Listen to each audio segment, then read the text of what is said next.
Ladies and gentlemen, welcome to Gamer Grudge X.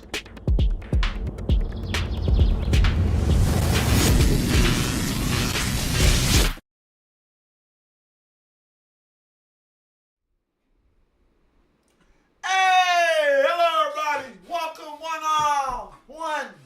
one all to the Gamer Debate Show. I'm I'm gonna say is the gamer debate show, because there's a lot of people that want to be a gamer debate show, but we are the gamer debate show. Gamer Grudge, one and only. We're here today, season 17. Told you we're gonna do it. I'm joined with me. I'm Mac Polt, your host, and I'm here to take you on this ride. I am the pilot of this plane that is Gamer Grudge. Joined with me are my stewardess, my fact checker, Nest. Hi. And Franny. Hello. Hello.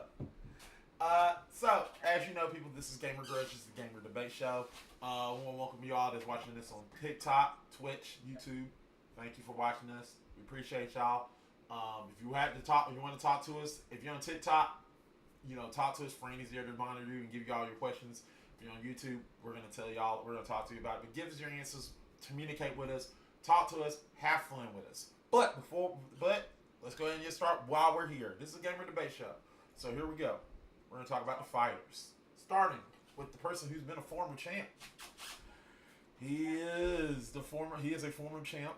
Probably, I don't know, 30 seasons ago. Mr. John! Hello. Happy to be back on this plane with you. I'll applaud when the pilot lands it. And to the other passengers on this plane, I have some little handouts for you. One for you and for you.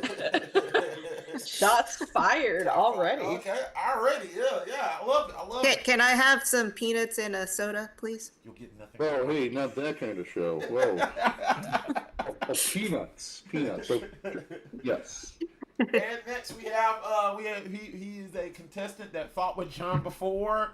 He has talked shit to John has talked. They have gone back and forth. I think we got a little rivalry here, guys. I did not set it up. They picked the same date, but it must be destiny for these two to meet.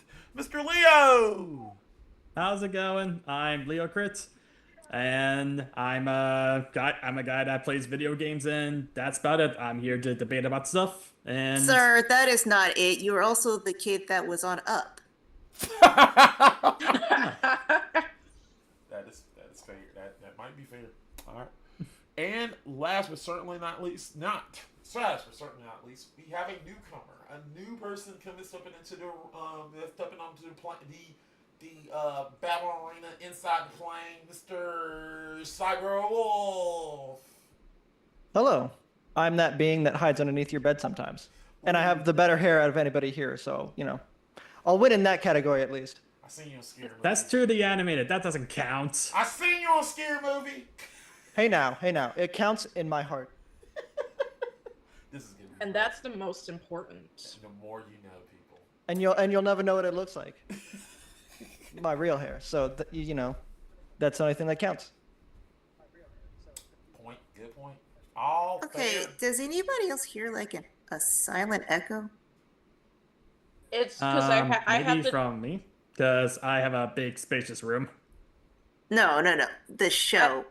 I have the Twitch on my phone. That's probably what you're hearing. I Oh. tried to turn it down as low as possible, but the mic on my iPad is just incredibly sensitive. Gotcha. Well, I'll try to move it a little further away. Hopefully that helps. it's all right. All right, guys. Before we start, people, we got to go over the rules, because without rules, there's chaos. Even though one person here loves chaos and probably is the goddess Athena in real life for some odd reason, you know who you are. Or are. I mean, I don't know. There might be two of them. Anyway, we're going to go. Luckily, I got these things pre-recorded, so let's get with the rules of Gamer Grudge. Starting now. Alright, here are the rules. The rules are there are 4 questions per round. The person with the point is awarded to the person with the best argument, not the best answer. If it was the best answer, then this wouldn't be a fair matchup. The fighter with the most points will win the entire fight. But if there is a tie, we will move to a PvP round. There are 5 phases in Gamer Grudge. first phase is the introduction phase, where you just state your answer. That's all. There's no answers, no nothing. Just give us your answer and move on.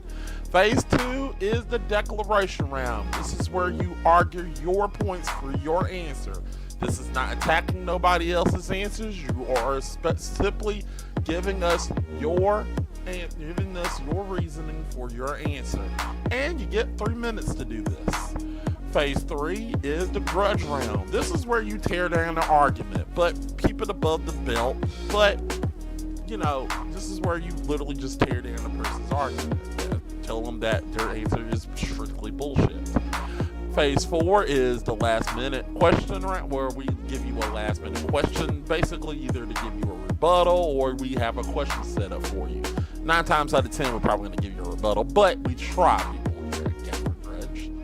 And phase 5 is cleanup and fact checking and the verdict of the round.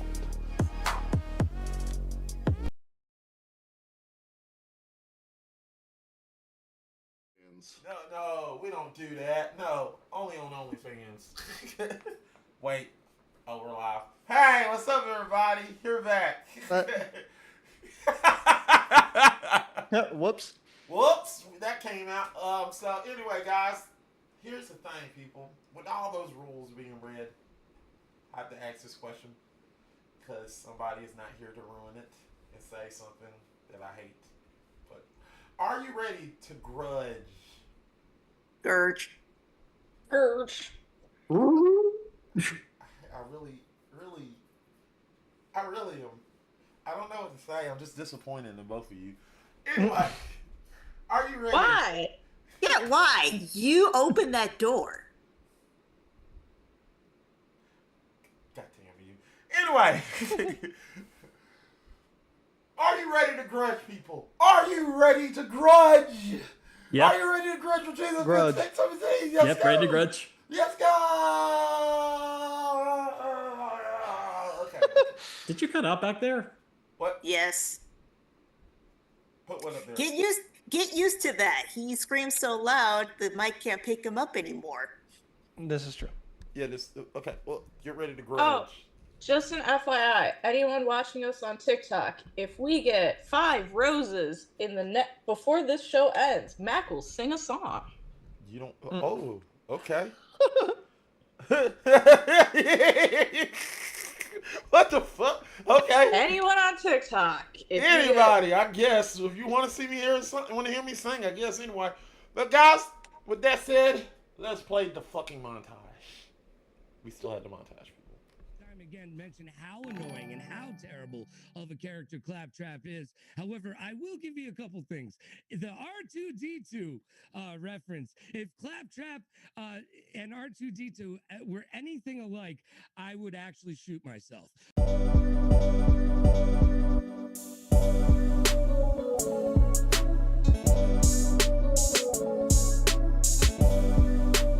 I'm into that. Well, Mrs. Patman would literally go under the mistletoe and she'd look at him and it's like, wow, you're a big fan of Patman. Yes, I am. Mistletoes can be deadly when you All right. Enough with the Batman references. Game right here. Is it a bathroom game? Yes, it is.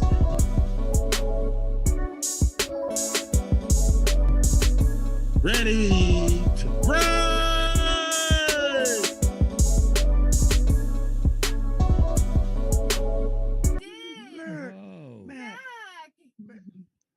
I still gotta fix it.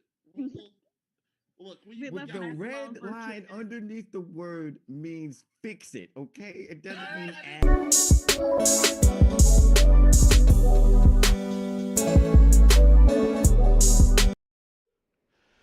All right, guys. Montage. Guys, we're working on that. We're going to cut it down to 30 seconds. Nice. We'll cut it down. Anyway, guys, let's go to question number 1 of Gamer Grudge. Question number 1. All right, question number 1 is Franny. I'm gonna ask you to tell me what question number 1 is. I can't get to it because. All right, I'll ask Miss. Miss, What is the least scary or disturbing horror game? cool. All right, I forgot the order, but I'll probably figure out when I put the question up, put the answers up. Damn it, it's been a while. All right, so the first person I'll ask. Sorry, I already know. Let me see. Gotta go over my notes. See, Mac, this is what I was preparing for before the show. You're right. You're absolutely correct. Still ready to fly the plane. Please just buckle your seatbelts and just. Cyberwolf, what is your answer? My answer is Five Nights at Freddy's Security Breach. Is that your answer? Yes. All right, cool. What if you would have said no? That should have been the answer because that's security breach. That is what it is. Yes, right. security breach. Security breach. All right. Next. Next. Oh yeah, Leah. My pick for least scary / disturbing horror game would be Cursed Mountain for the Wii. All right, cool. Sorry, I only could find a photo. That's fine. Yeah. There was no gifs. None. That's sad. I know. And last but not least, John. I went with Evil Within. I got a gift for that. There should be plenty for that game. Yeah, there should. I'm surprised there ain't no gift for all these games, but yeah. Anyway. All right, guys. Those are all the answers. Let's get back to the main screen. If I can get there. Main screen. All right. Leah, what was your answer? Cursed Mountain. Or the Wii. Yep, for the Wii. I didn't even know that game existed, I'm being honest. Yeah, I had to look that one up. So what? Hey. I had the Wii. The Wii is an okay system. It's all right. Anyway. It's an okay system. It's an okay system, so it's a Switch. All right, so next, here we go. 3 minutes on the clock.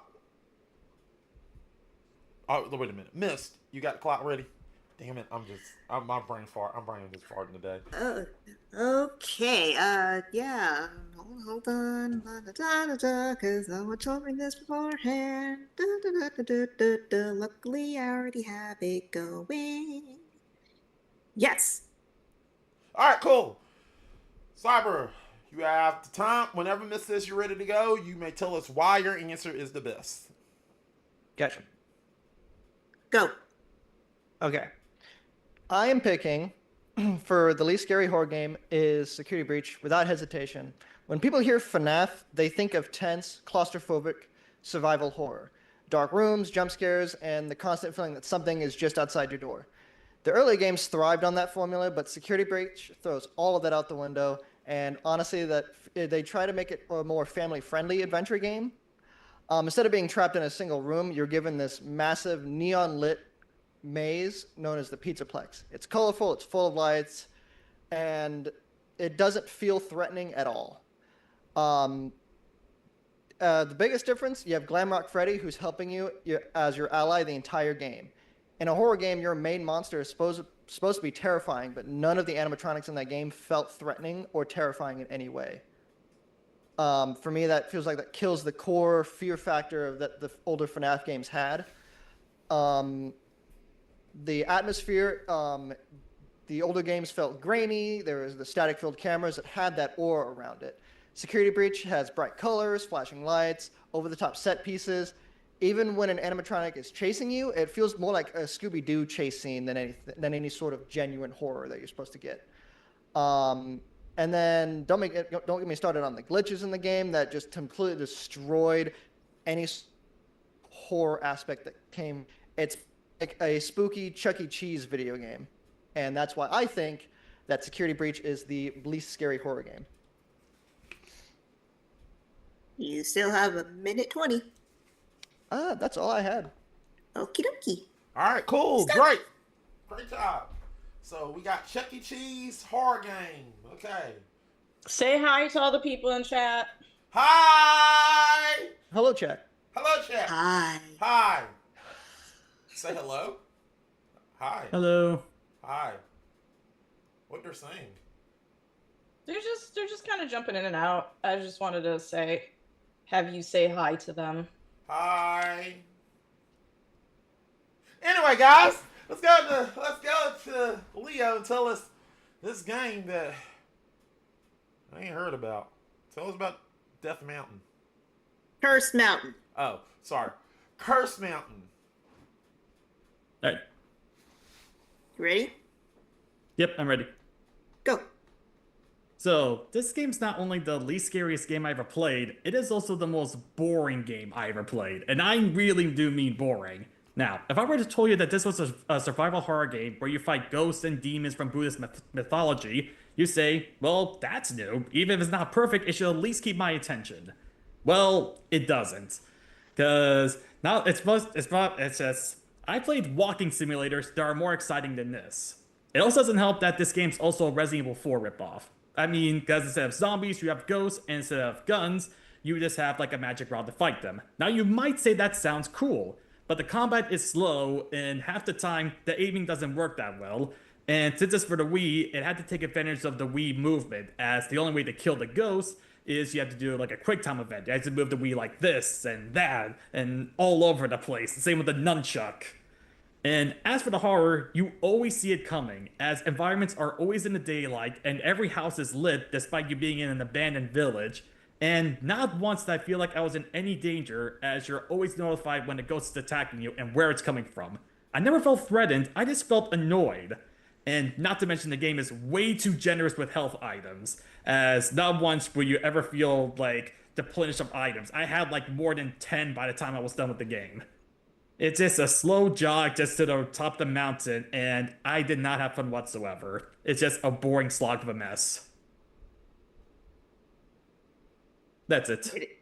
Oh, okay. Okay, y'all doing good. Stop. Because you had a minute 25. Yeah. All right. Cool. Ah, okay. All right. So we got a game that just plain suck.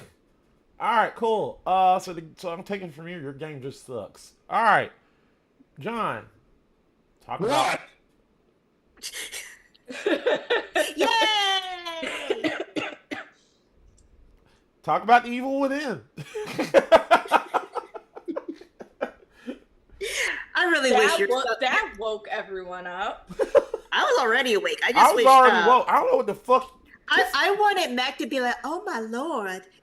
I do declare. All right, 3 minutes. Go.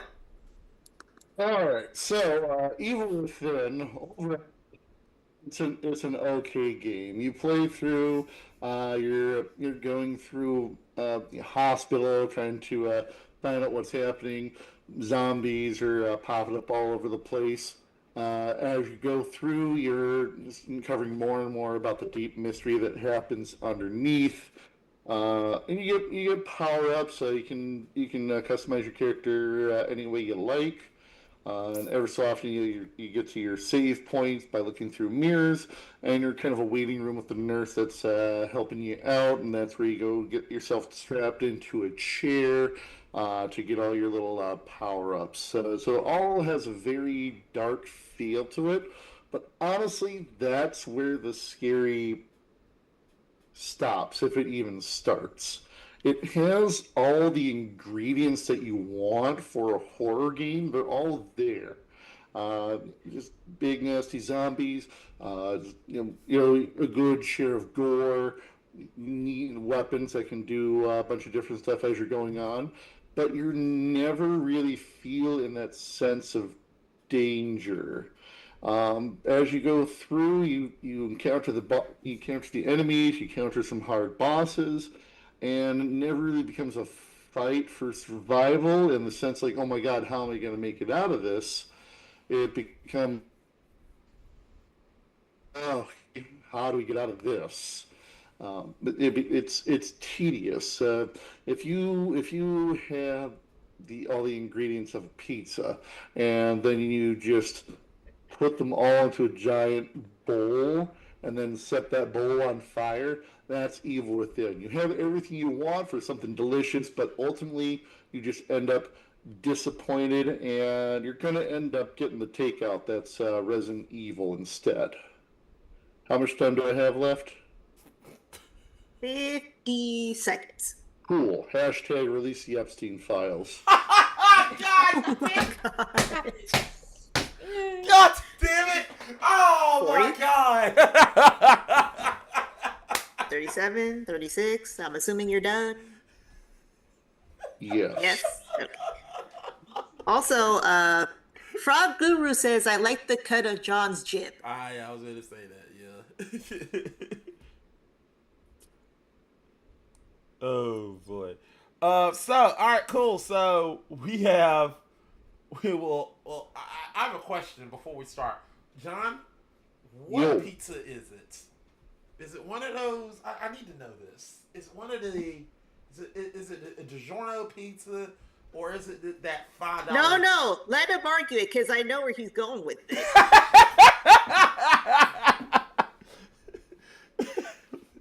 All right, cool. All right, gotcha. I like where this is going. I need to know about this pizza. Need to know how delicious this pizza needs to be. All right. With that said, can I get wait. Oh, there it is.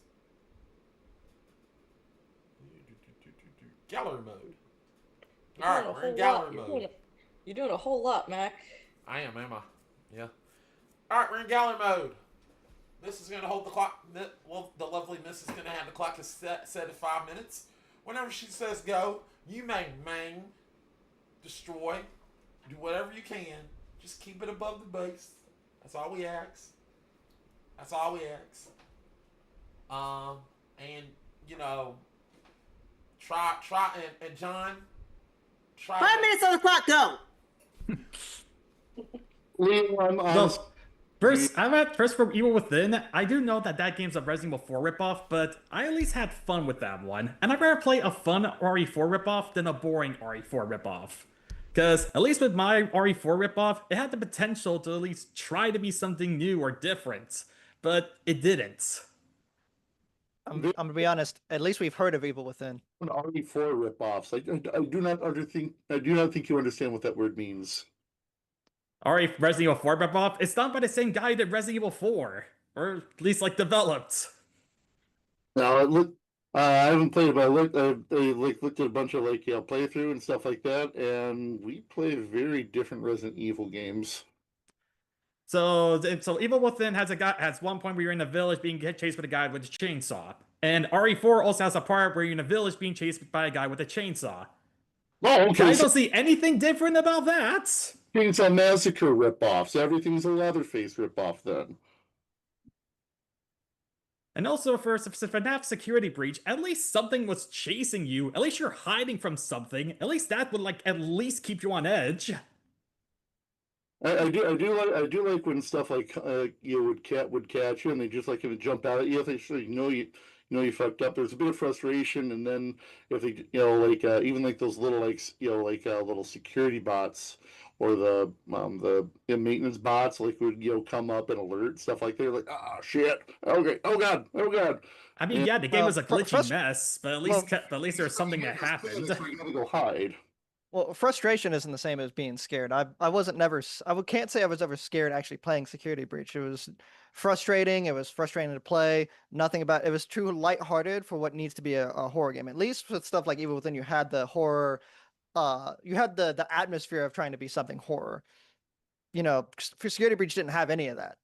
It touted itself as a horror game, but had none of the atmosphere of being a horror game. So it had none of the atmosphere of being a horror game, despite one part where you're in a play center, everything's dark, and you got chased from that Moon Man guy. I forgot what he was. I'm just gonna call him Moon Man because maybe that reminds me of Mickey D's for some reason.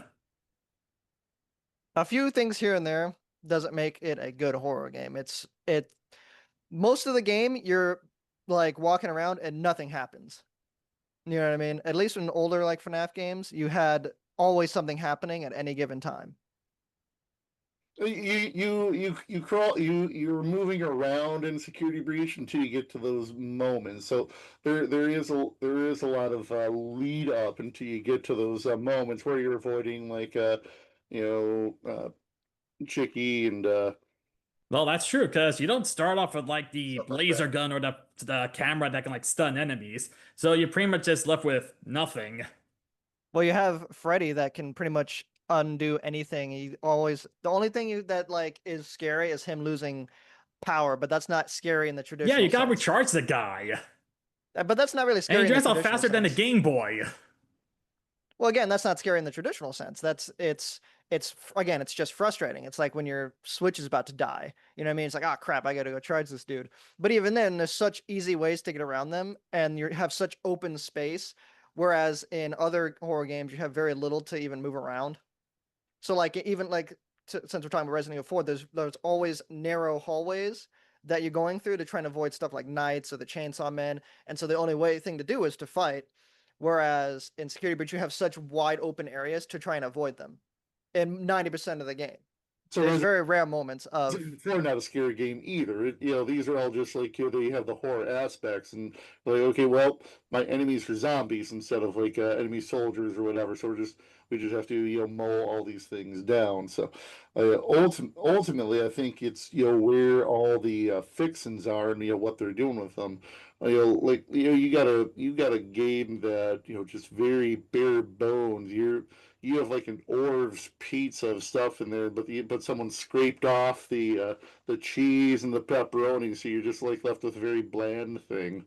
That's Uh, what the problem is with Cursed Mountain. Yeah, because it's just very bland. I mean, you have an idea or like you hear something that's cool. It's like, wow, I want to get that. But then it's like, that's it. That's what I'm getting. no, that's the disappointing pizza you get.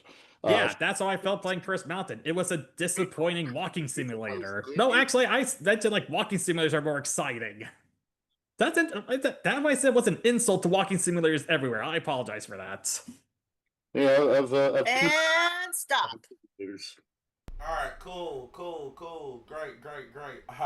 All right. We got a whole lot of cheese in this argument. All right, anybody got a anybody got a question?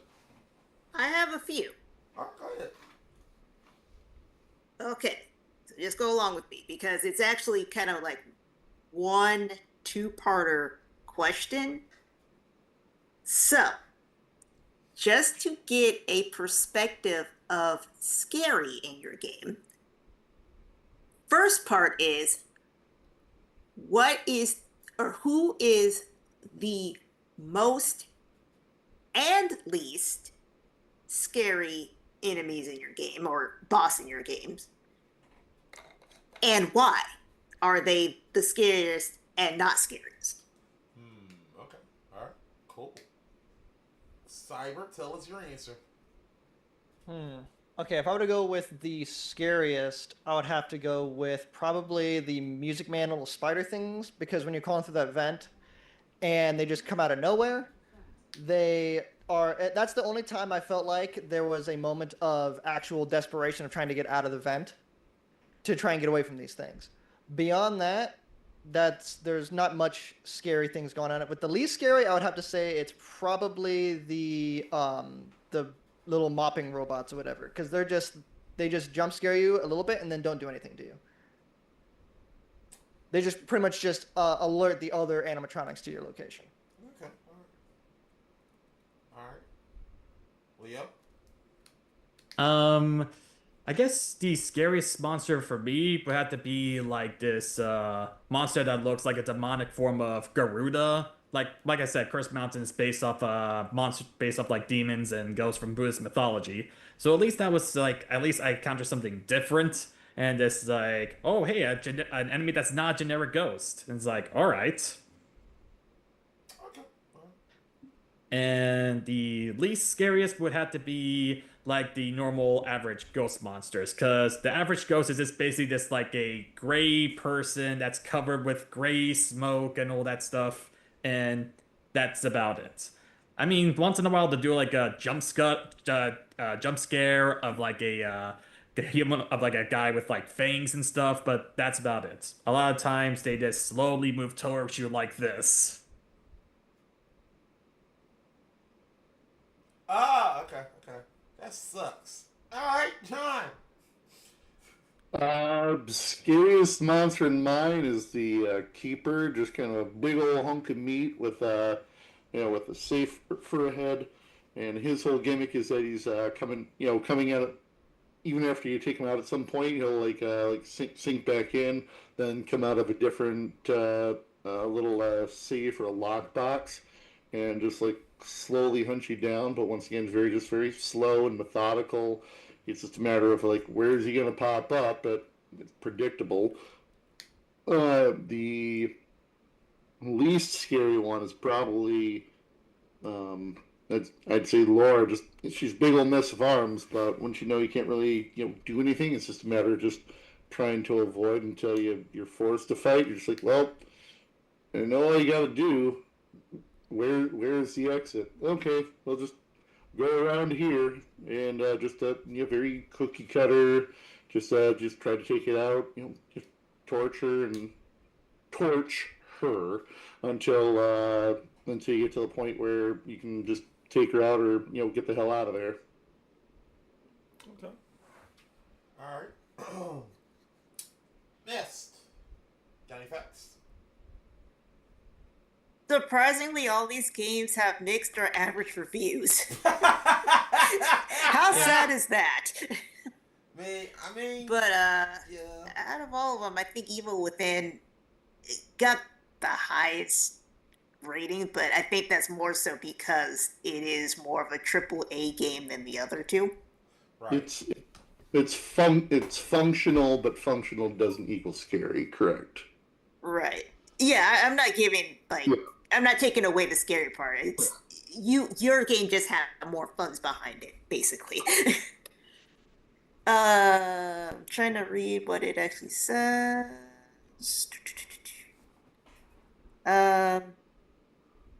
The Evil Within has great moments where the excellent combat and creepy environment design come together, but those moments are fleeting, inevitably zapped of their delightful terror by design choices that feel trapped in the glory days of a decade ago. That is messed up. Right. For Five Nights or Security Breach. Okay, praise the game's visuals. Criticize the game's jump scares, describing them as repetitive. And for Curse Mountain,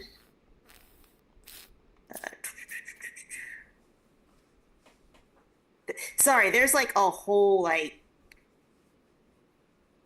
essay on all of these. Golly. Okay, it does say the storytelling is interesting and unique.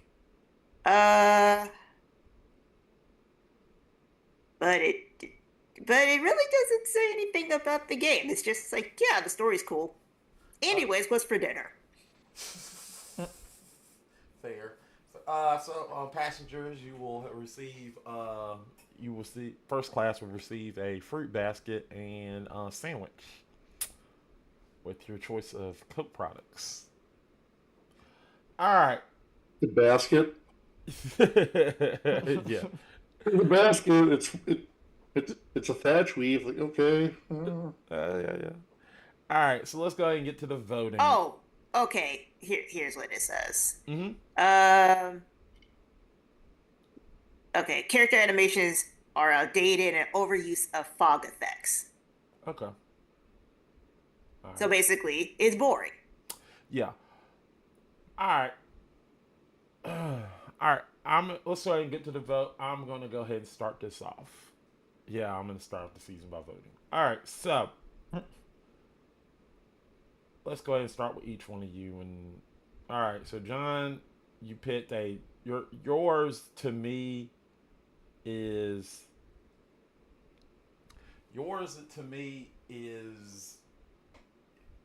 it's just yours to me is a game that had a lot of money put behind it, but more disappointing.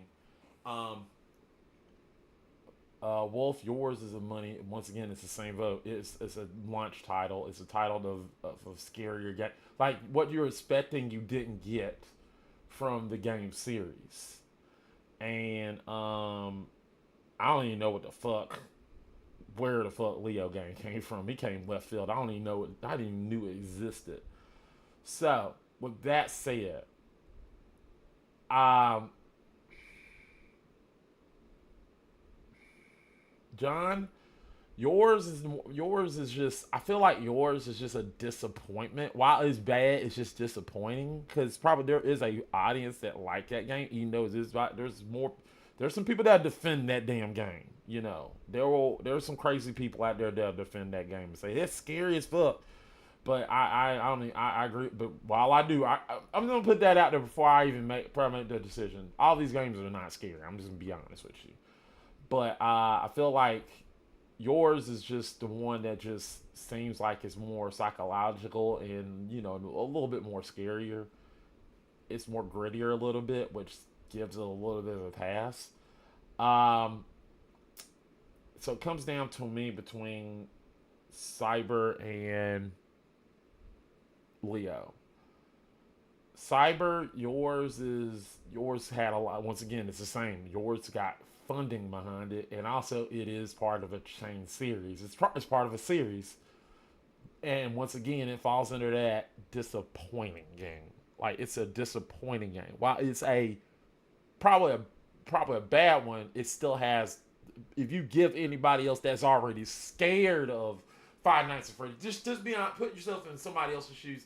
They're already scared of the FNAF 5 series. They're already scared of the FNAF series, and you just basically put them in that same situation. They're already scared. So I would say that's what saved yours a little bit. And Leo, you just picked one I just don't know about. I the way you describe it, I already forgot about it. So my vote is going to you.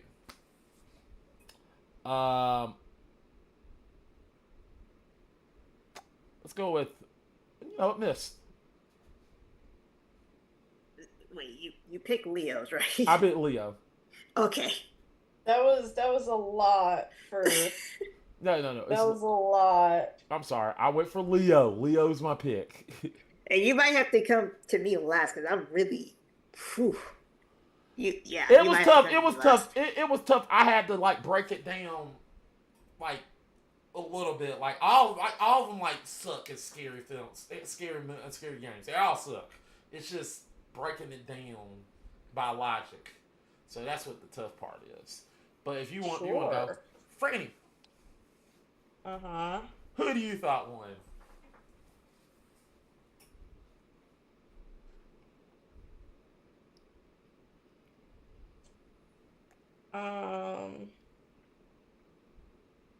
I think I'm gonna give it to Leo. For one reason, I've never heard of Curse Mountain. I've heard of Evil Within, and I've heard of Five Nights at Freddy's Security Breach. I've never heard of Curse Mountain. Even if they're shit, the other ones are shitty games, I still kind of heard of it. A boring game kind of disappears into existence. Yeah. I think what helped Leo with me picking him is the fact that I never heard of his. I heard of those two. And that's what hurt for me. It was I heard of those two. Yeah. I think y'all picked franchises which hurt. Which we're not saying they don't suck. They probably suck. They do suck. I'm just saying we heard of them. So, yeah. All right, well, it's 2 votes for Leo, so he gets the point. But for shits and giggles, Mess, who you thought won? Okay.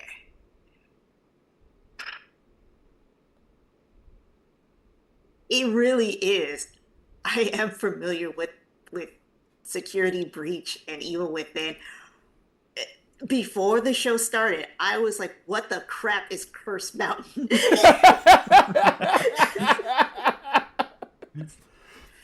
And the sad thing is just reading the story part of it, because I like mythology of any culture.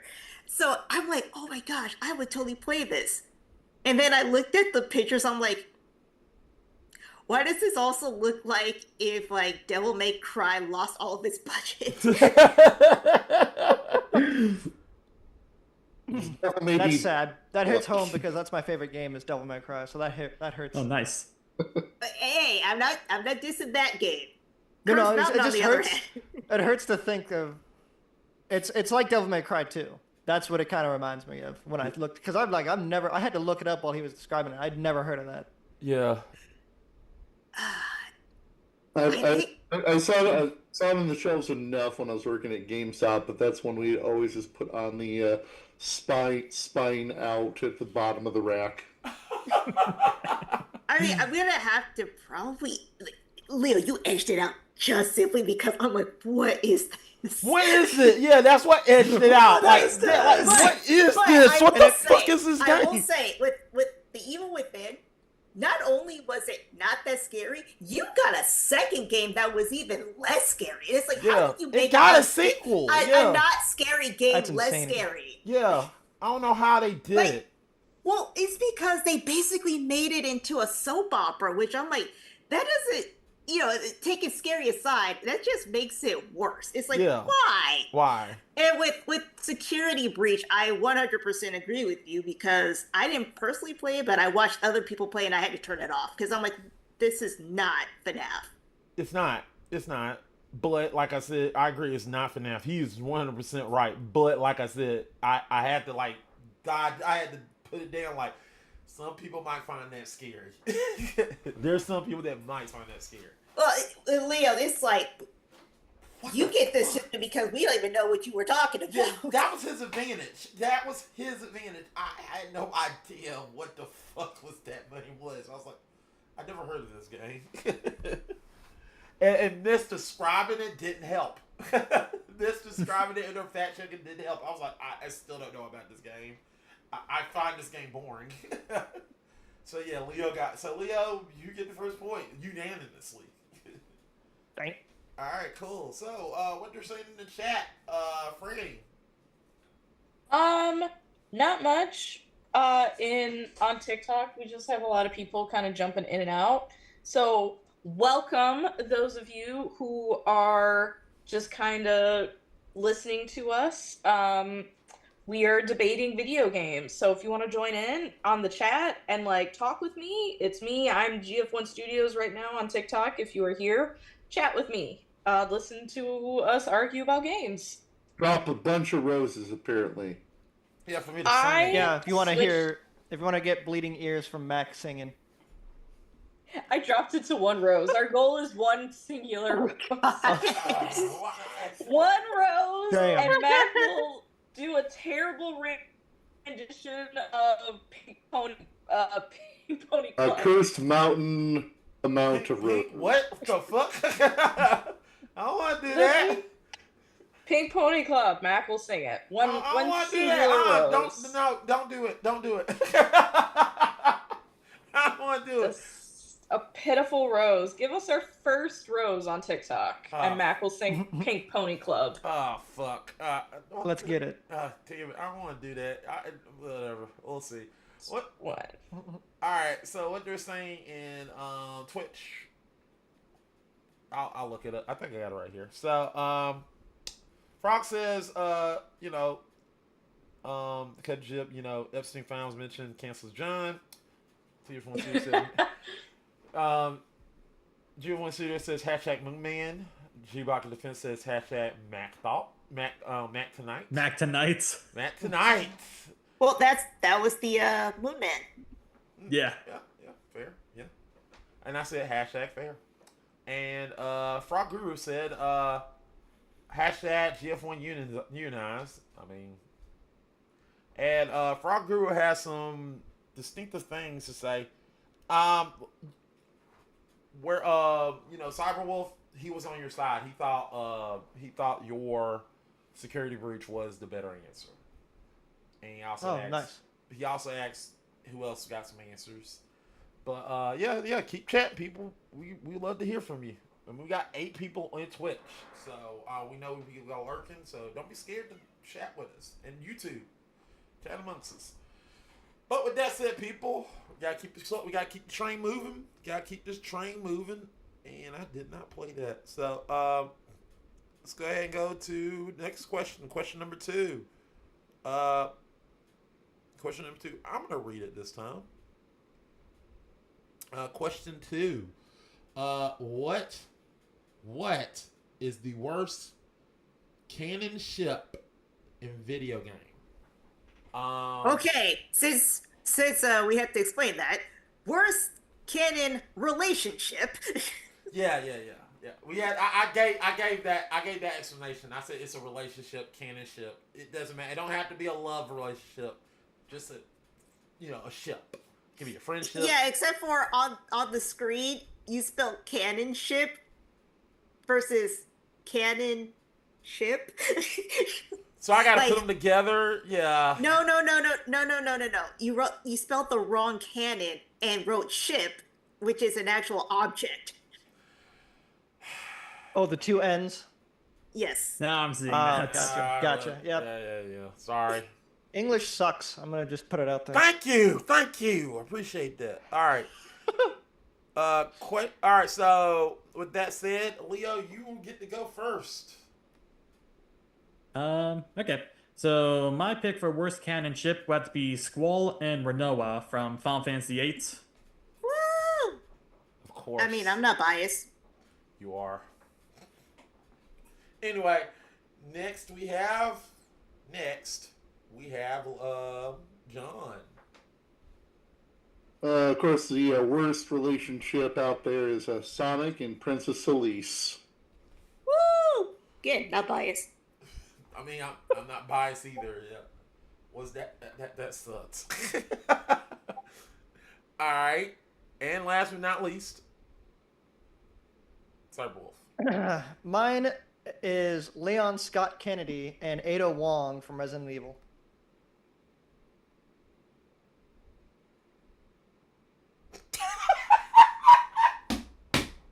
What you got quiet on said this?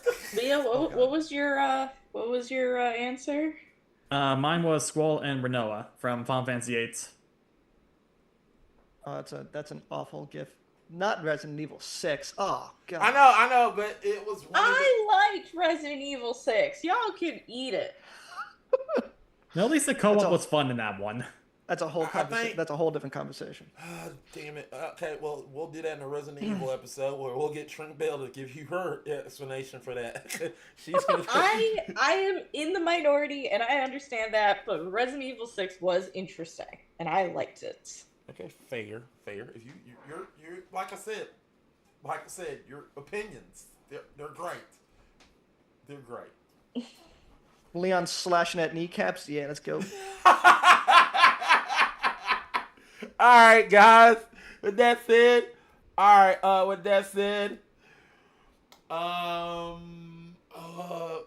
Leo, you're first. 3 minutes. Miss, tell them when you're ready to go. All right, I'm ready. Oh. Okay, so Squall starts off as just a mostly distant, edgy, emo character, and Renoa's supposed to be the guy that opens him up. The entire plot involves these two getting together. It's in every advertisement, it's in the manual, it's on the cover, it's in the opening cutscene. It just tells the player these two are going to be lovers. And they do get together, but that's because the plot demands it. Because throughout the entire game, you see that there's no chemistry between them, and there's no relationship being built around them. And when it does happen, it just happens. Because there was one point where Renoa ends up in a coma, and after tens of hours of Squall being an emo douchebag to her, he just suddenly out of nowhere that he cares about Renoa, and he just wants to be with her, and he can't live without her, and do anything to protect her. Oh, and by the way, after Squall says all that stuff, and after Squall gets Renoa back from the void of space, and after the whole eyes on me moment, he immediately hands her to some jackasses who think she's too dangerous, and so that way she can be put in a cryo prison.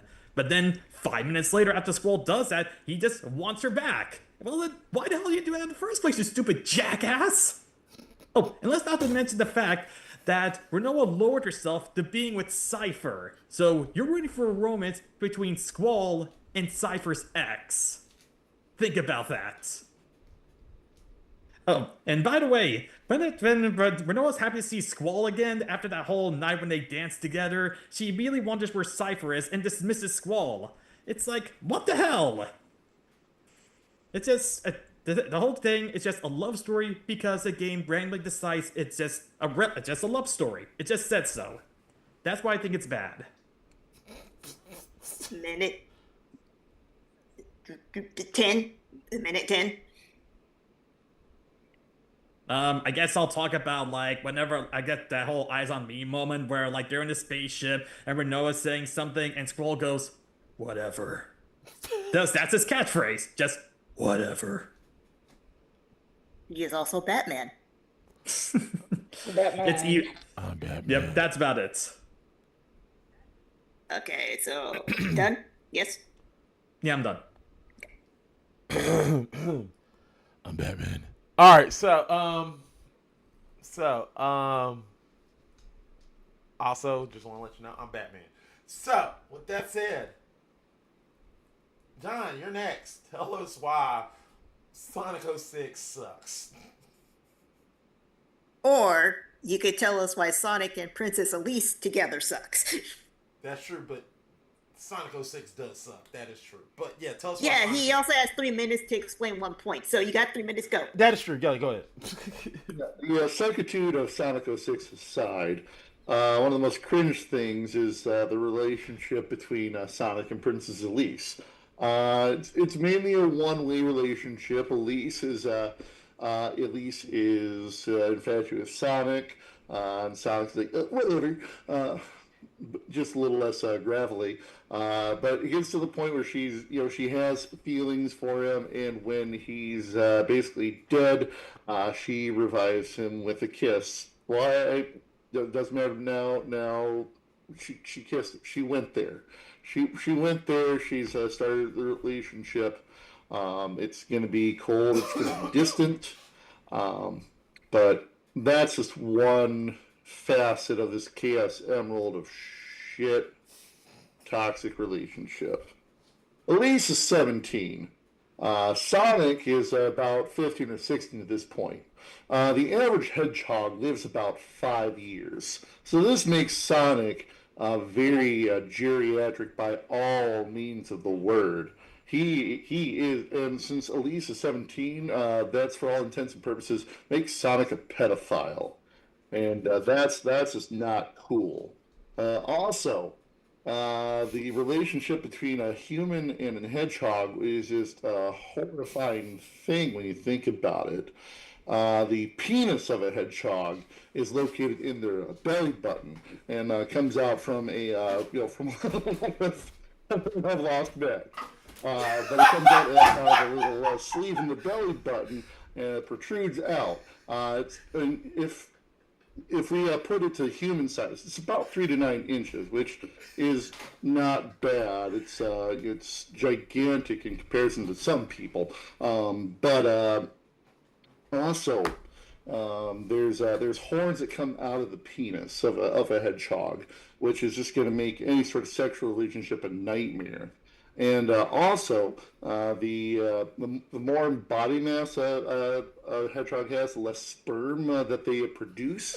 So this is just a relationship that is doomed. If they don't want kids, they're fine. Sonic is shooting blanks the whole time, but he's shooting blanks with a thorny penis coming out of his belly button, and no testes either. So it is just going to be a nightmare. And that is not something that you should ever write about in any of the fanfics. And if you want to get in the way of my Sonic Knuckles relationship fanfic, you can go fuck yourself. I yield my time. Okay, because it was about 5 seconds. Yes. Also, it would have been funny if you would have said, it's not good. You said the line wrong.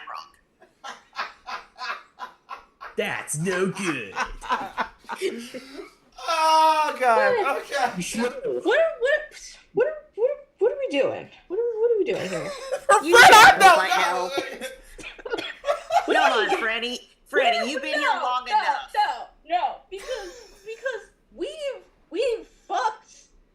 fucked so many. We've fucked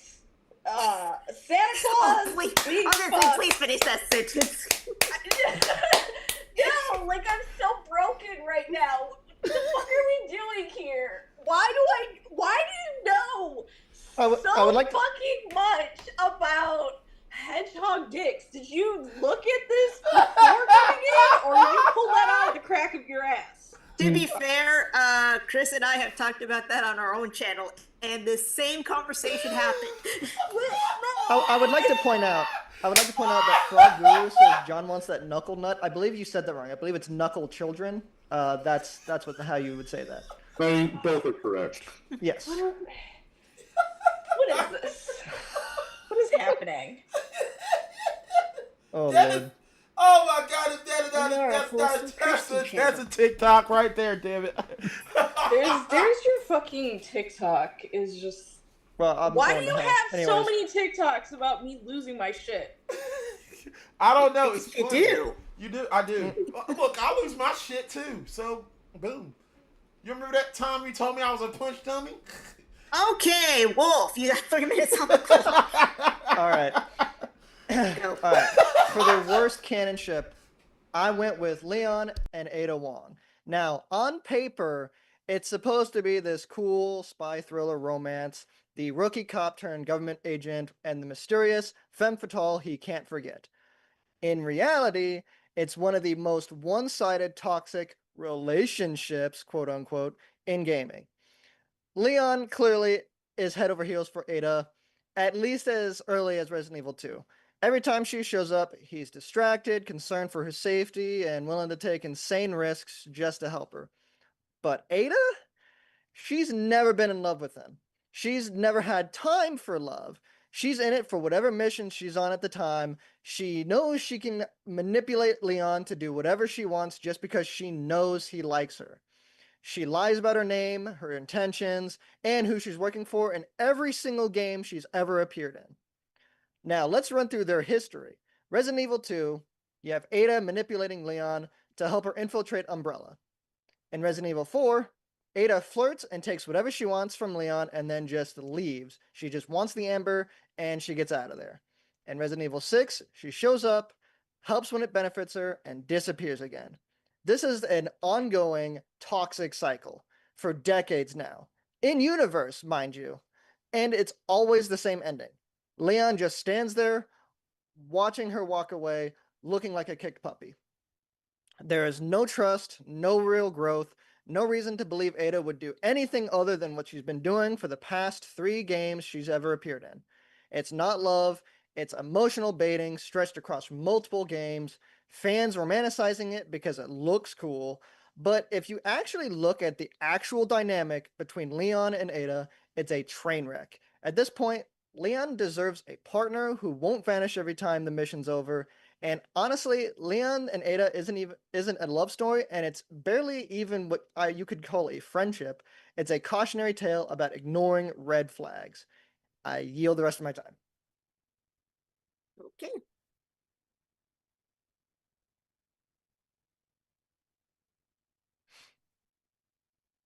Okay.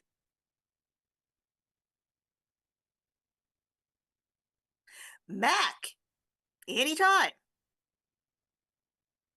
Oh yeah, my mic muted. Sorry, I was sitting there talking. He's reading fanfic. Yeah, I was. Probably. I was reading the Sonic the Hedgehog. Sonic Elise fanfiction, yeah. Yeah. It's cool. All right, we're on Galler mode. Once again, guys. Once again, keep it above the belt. You know. More dicks. More yeah. dicks. Definitely more dicks. We talk about it. Sonic the Hedgehog. No, I'll finish that statement because you were definitely about to say we need more dicks. I did say that. It's on the dance floor. More dicks. Okay, Franny, you caught me. Okay, whatever. Go ahead. 5 minutes on the clock. This will tell you when to go. More dicks, go. Leo. Well, first, I just want to say that the relationship between Sonic and Elise is not even canon because I was by the about to say ending- that. Yeah, because by the end, like, they Leo, destroyed the bad guy's flame or something, Yeah. and it prevented events from ever occurring. So, in the grand scheme of things, none of it mattered. It's not canon. I was about to say, like, at least when it comes to like Leo and mine, people can maybe find something in that. I don't know a single motherfucker who ships Elise with Sonic. Maybe the weirdos, but not a single actual Sonic fan. I think ships. If there's a kiss, it counts. At least that's what my uncle always used to say. As far as Well, you have a very interesting very, uncle. very perceptive. and as far as like the relation between Leon and Ada, Leon's a fucking cuck. And No, that's 100%. That's why I think it's terrible. Like there's a terrible. At least canon Leon ship. gives a shit about Ada. If it was Squall Yeah. right there, he just would have said whatever. shaming Leon. If he gets his rocks off by having Ada just string him along, give her what she wants, and then she just leaves, and so he's just left holding the bag, and that's what he keeps on doing. That's the kind of relationship he wants. More power to him. Cucking is a completely natural natural relationship, and that's Not a good relationship though. Good. That is your opinion as far as that, and at least it's if they did fuck, they could do it as a normal people are concerned. You wouldn't have you wouldn't have Leon just trying to strap Ada onto his belly, and then just. But no one actually likes Sonic or Elise though. Like people can maybe make an argument that Ada or Leon could work, or even Squall and their relationship, but no one's going to actually defend and say that Sonic or Elise is even a relationship. You already forgot about the relationship already. Yeah, there's just like the game did. Just like the game. The game has like. You proved my point, and also as far as like a Squall and Renoa are concerned, any Final Fantasy relationship beats the pants off of any other game, even a shit game like 8. There, I said it, I hated 8. I hate it with a passion, but I at least respected, the game that Squall tried to play, and at least he keeps his pointy thing, sheltered, on his side instead of within his abdomen until it comes to need. The sword's a metaphor for the penis at this point, if you haven't picked that up, Leo. I doubt we could even call Sonic 06 even canon anymore, because I'm pretty sure Sega has That's what I just said. retconned that game out of existence. So I don't know. I can't say that Elise is even a canon character anymore. Yeah, you can still play it. It still exists. I don't know. Would you want to play it? Even if it's not canon, at least Sonic put a little more care in that relationship. Even when she got blown up, if Squall was there, he would just been whatever. Because that's the type of guy Squall is. He's just an evil douchebag. Oh no, wait! You have to spend tens of hours, then all of a sudden he gives a shit about her before just giving up on her. Well, didn't Squall and Renoa even didn't they have a good ending by the end though? There's no happy ending when it comes to Ada and Leon. Because the plot demands it. It's these two are going to be lovers. Now you support it. It's a good story. The game is supporting it. When it comes to Leon and Ada, there's nothing coming from it at all. Well, Final Fantasy VIII tries so hard to convince you it's one of the greatest love stories ever made, but it's not. It's a terrible love story. It was not a great love story, but still a better love story between two consenting adults. And that's what they want to have their feature on. I am probably on some registries now for all the hedgehog dicks I was taking a look at. Okay, I think that says more about you. It's out there. You get on those lists, you can't get off those lists. And that's a lot of things I don't want to question about. Yeah, and that's speaking of lists. I'm gonna start showing up on my Facebook now for weird shit. You're hey, want to get together with hedgehog. That is that I've put on there, and I hope your phones are close enough to listen to this that all of a sudden that's going to show up on yours. That all of a sudden, just hey, looking for hot hedgehogs in your area. Don't be at least with Resident Evil, when it comes to Leon and Ada, nobody can question that Leon and Ada is a terrible relationship. Sonic 06 got retconned, and at least Squall and Renoa had a nice ending. You can't say that when it comes to and stop.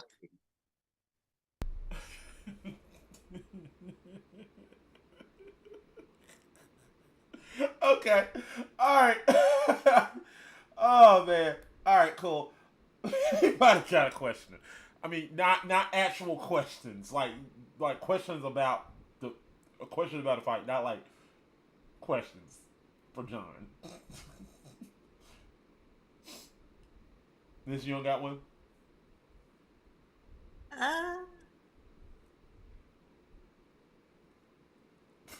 Not really. I can't think of one off the top of my head. Okay. All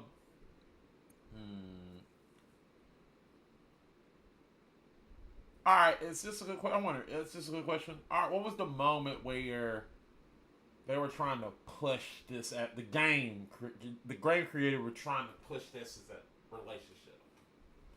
Let's reword that Go ahead, because go ahead. technically you could say at the start of each game.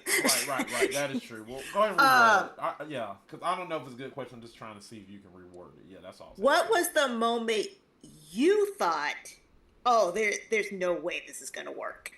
There we go. Leo? I guess it would be the moment when they played Eyes on Me when they're on the Ragnarok. And, well, first off, it's played, like, at the wrong moment. It would have been played much better when, like, Squall that's, like, sees Renoa drifting out in space. And, like, because that's when Squall's doing something stupid and heroic trying to save her. And then when he captures her, he doesn't know how he's going to get her back. And they spend their last moments with oxygen. That would have been a good moment to play Eyes on Me. But they don't. They only play it when they're at, like, in a safe moment. And then when Renoa, like, says something sweet, but then Squall goes, whatever. It's like a misplaced like song. That's it for me. Okay. Let me get ready. John. Yeah. Tell us your answer. The moment. Oh, Yeah. you could go from any point, but it's where the scale tips with that kiss. Like you could take it as a a healthy idolizing of a hero. Like okay, here's Sonic. He's a good positive role model. He's the John Cena of hedgehogs. That you want to believe in him. You want him to help out, but then when you have like any choice of like trying to bring him back and wish him back and but a kiss, why a kiss? Now you just made it awkward. Now they're gonna be at parties afterwards and she's gonna like, hey, remember when I kissed you? And he's gonna be oh, yeah. All right, cool. Sorry, Wolf. Sonic. Okay, so there's a couple moments that I thought it wasn't going to work, and then they pulled it back. The first time is when she faked her death in Resident Evil 2. Before when she comes back, you think, oh, it's just not going to work out because every single time he tried doing it, like at the end of the game, she just left and didn't say anything like what she was going to do after. But then in between Resident Evil 4 and Resident Evil 6 in the movie Resident Evil Damnation, which is canon, by the way, Leon and Ada actually sleep together. And so you think that maybe there's going to try and be a way for them to work out. But then in Resident Evil 6, she comes back just to leave again and have nothing happen. So that, to me, is the moment that I realized, okay, this is not happening.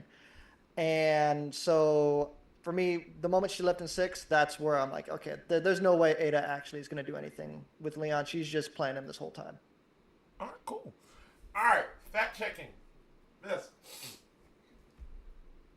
Okay, let's go relationship by relationship. Starting with Squall and Renoa. Okay, so where did I see this? While some fans find the relationship rushed or cliche, many others see it as a compelling portrayal of two very different individuals finding love and supporting each other, with Squall's character development deeply intertwined with Renoa's presence in his life. Barf. I call bullshit. No, that's true, but barf. Oh, barf. So basically, there's a duality of people either finding it dumb or weirdly romantic. Okay, Sonic and Princess Elise.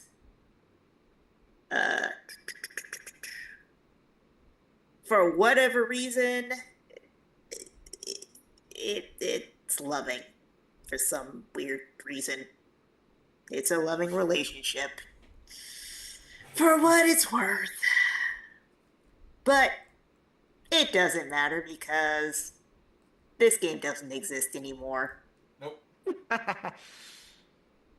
And Leon and Ada. Okay. The relationship between Leon and Ada in the Resident Evil series is complex and often ambiguous, characterized by a mix of romance, rivalry, and mutual respect. Dot, dot, dot, dot, dot, dot, dot. Some fans criticize the relationship, particularly in the original game, for Ada's manipulative behavior and the way Leon seems to forgive her easily. So, there you go. That's the standing of those three relationships. All right, cool. All right. Mist, let's let you go first. Who you thought? What's your vote going for? Ever since I played Final Fantasy VIII, everything Leo said, I have been saying. I have been yelling that from the mountaintops. I even said it on several of DTH Game streams. To which, Chris, if you're there, I know you don't agree with me. I like the characters separately. I never liked their relationship. I always felt it was forced. And it was kind of like, okay, like Leo said, it feels like you're in a relationship because the story's telling you need to be versus it happened. Or it felt like it organically happened.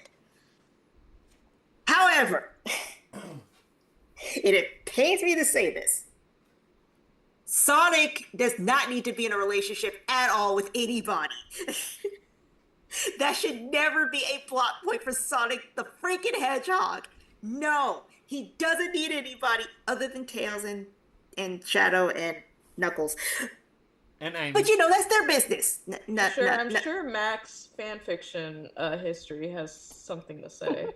My fanfiction history has Sonic and Shadow, so I have a preference. Anyways, and no, Amy does not count. I want her to be pushed off said mountain. Okay. I don't like Amy. Okay, cool. That's cool. So, once again, just by a very small edge, I'm Team John. All right, cool. Friend, who you thought won? God damn it. I was gonna give it to John for fucking hedgehog dick.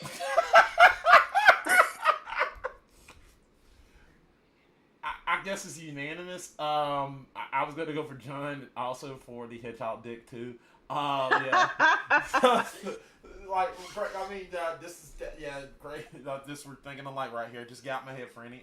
Yeah, same way. Also, no, my friend fiction do not have nothing to do Such with a Amy. dumb argument. It's a dumb argument, but it worked. It worked. I was Hey, this John, so much. I voted based on what you said, not related to hedgehog dicks. I don't know what my fellow judges are thinking. Just heathens. Y'all need to go to church. I do Didn't go even to listen church. to what the man said. I go to church. Lord.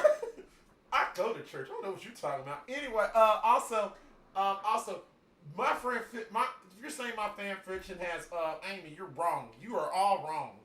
It's Silver. Fuck all of you.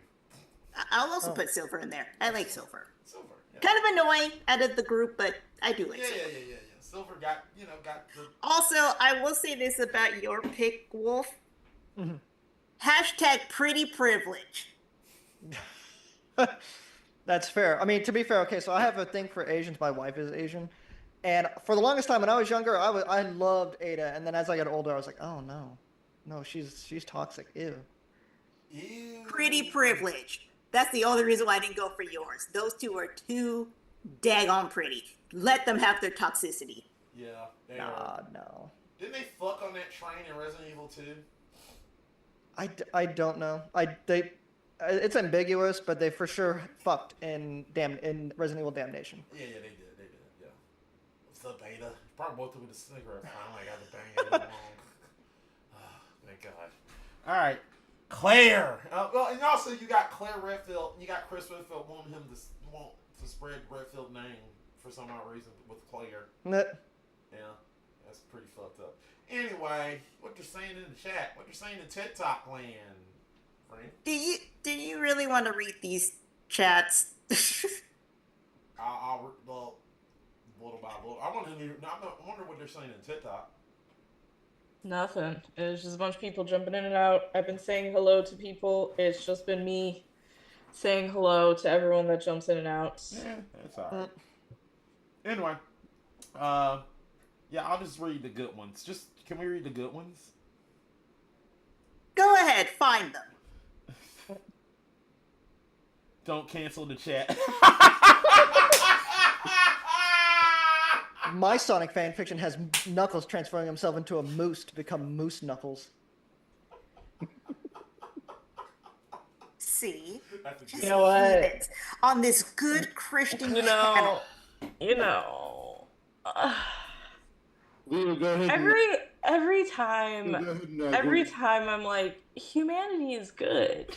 Humanity is alright. We get fucking moose knuckles. Yeah, go ahead and Google that for trying to find my fan fiction. We also I'm just gonna read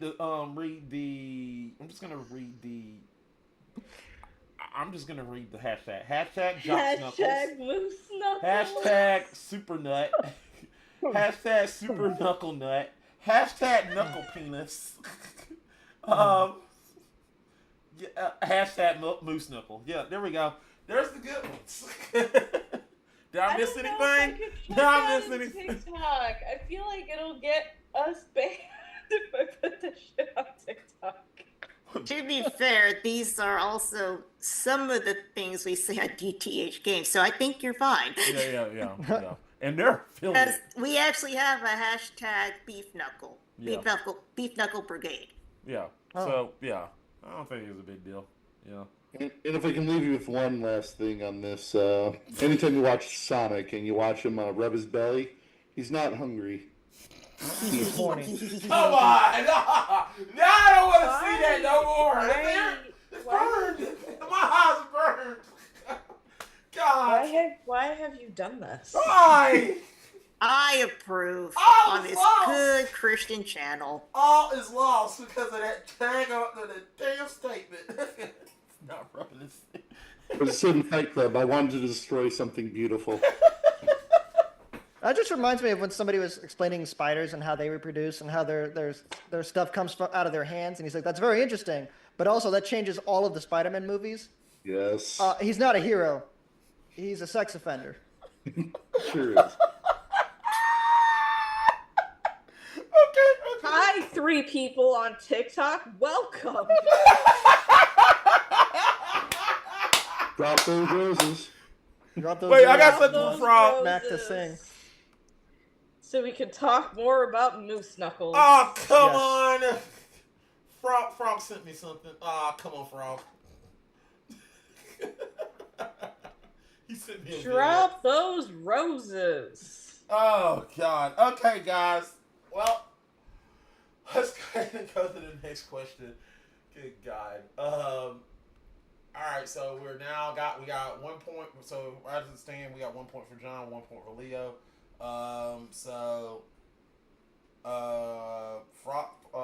Wolf, if you get this one, we can get a tie, and the last question will be to decide the winner. All right. Let's get you on the board, Wolf. All right. Question 3. Friend, you want to read this one? When it comes up on TikTok, hopefully. Give it a second. Hang on. I see Mario. Shit's all frozen. What is the best Mario sports game excluding Mario Kart? Cool. Alright, so this time, John's going to go first. Wolf is going to be next, and Leo's going to go last. So with that said,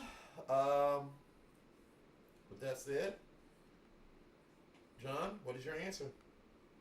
I went with Mario Tennis Aces for the Switch. Alright, is that it? That magnificent bastard right there? Luigi, look at him. Look at that magnificent bastard with his dad. Look at this man. That man is with amazing. his big schlong. Yeah. You got a big dick. Anyway, next, we have Wolf. What's your answer? My answer was Mario Super Sluggers Yes. for the Wii.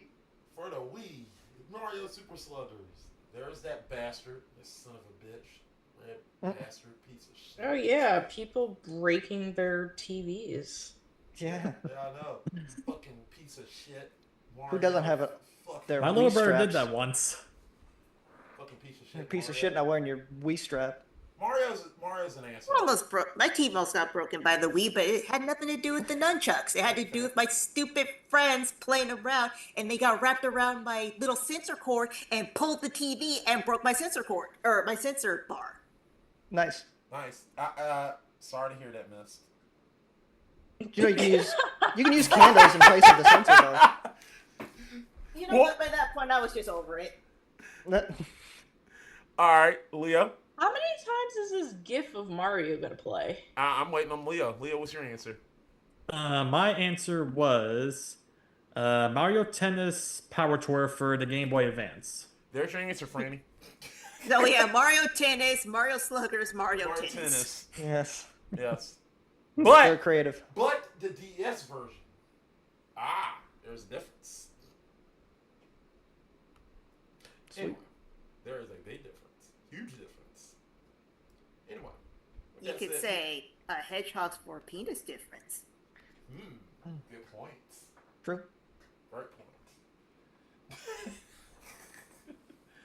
All right, so now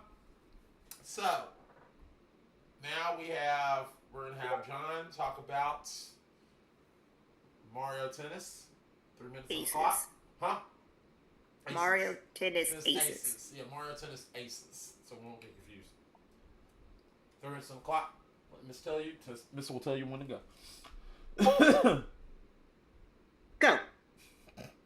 All right, so Mario Tennis Aces. It's not the obviously it's not the first venture into the series, and they've taken everything from the previous series and built on top of that, and to build it what is today.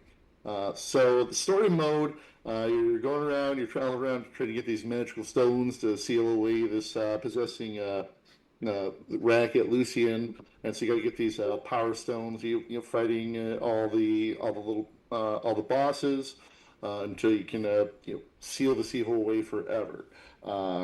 Crazy outlandish thing, but that's a Mario game. At least it's a little better than Princess getting captured again. So as you go through, you're playing the tennis, and what I enjoyed about the game is the extra features that it added. Gave you first off, it lets you use the Joy-Con, so you have a little more fun accuracy. Not the best accuracy in the world, but at least it's something different. It's making use of the equipment that you get with the Switch.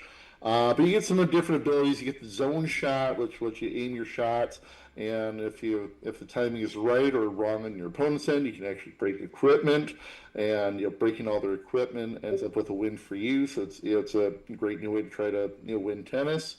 You got the zone speed, where everything slows down except for the characters, so you can get those faraway shots. You do trick shots, and if you don't like all of that, if you're like, oh, this is too much in my game, oh no, you can simply go to the simple rules mode, where you can just play a good old-fashioned game of tennis. So it has a little something for everyone. It has new controls and new abilities that you can use, that are different from the old games, or you can just keep to a simple tennis game if that's your bag. I ain't gonna tell you which mode to do. Every person has their own, and you can play with friends pretty easily with the Switch, and just have them over and have a blast with Mario Tennis Aces. 40 All right. seconds. All right. Oh, sorry. Yes. No. Done. And while you're at it, if you wanted to look on my Mario/Sonic fanfics, Mario, because while he is still human, he is a plumber, and plumbers like to get down and dirty. So he's down for the hedgehog stuff. So Mario v Sonic. Mario Tennis asses. I would read it. Yeah, you would. I would. Done? Yes. Because you have 5 seconds left. All right. Hashtag release the Epstein files. Oh, There's wait. a fucking story to this?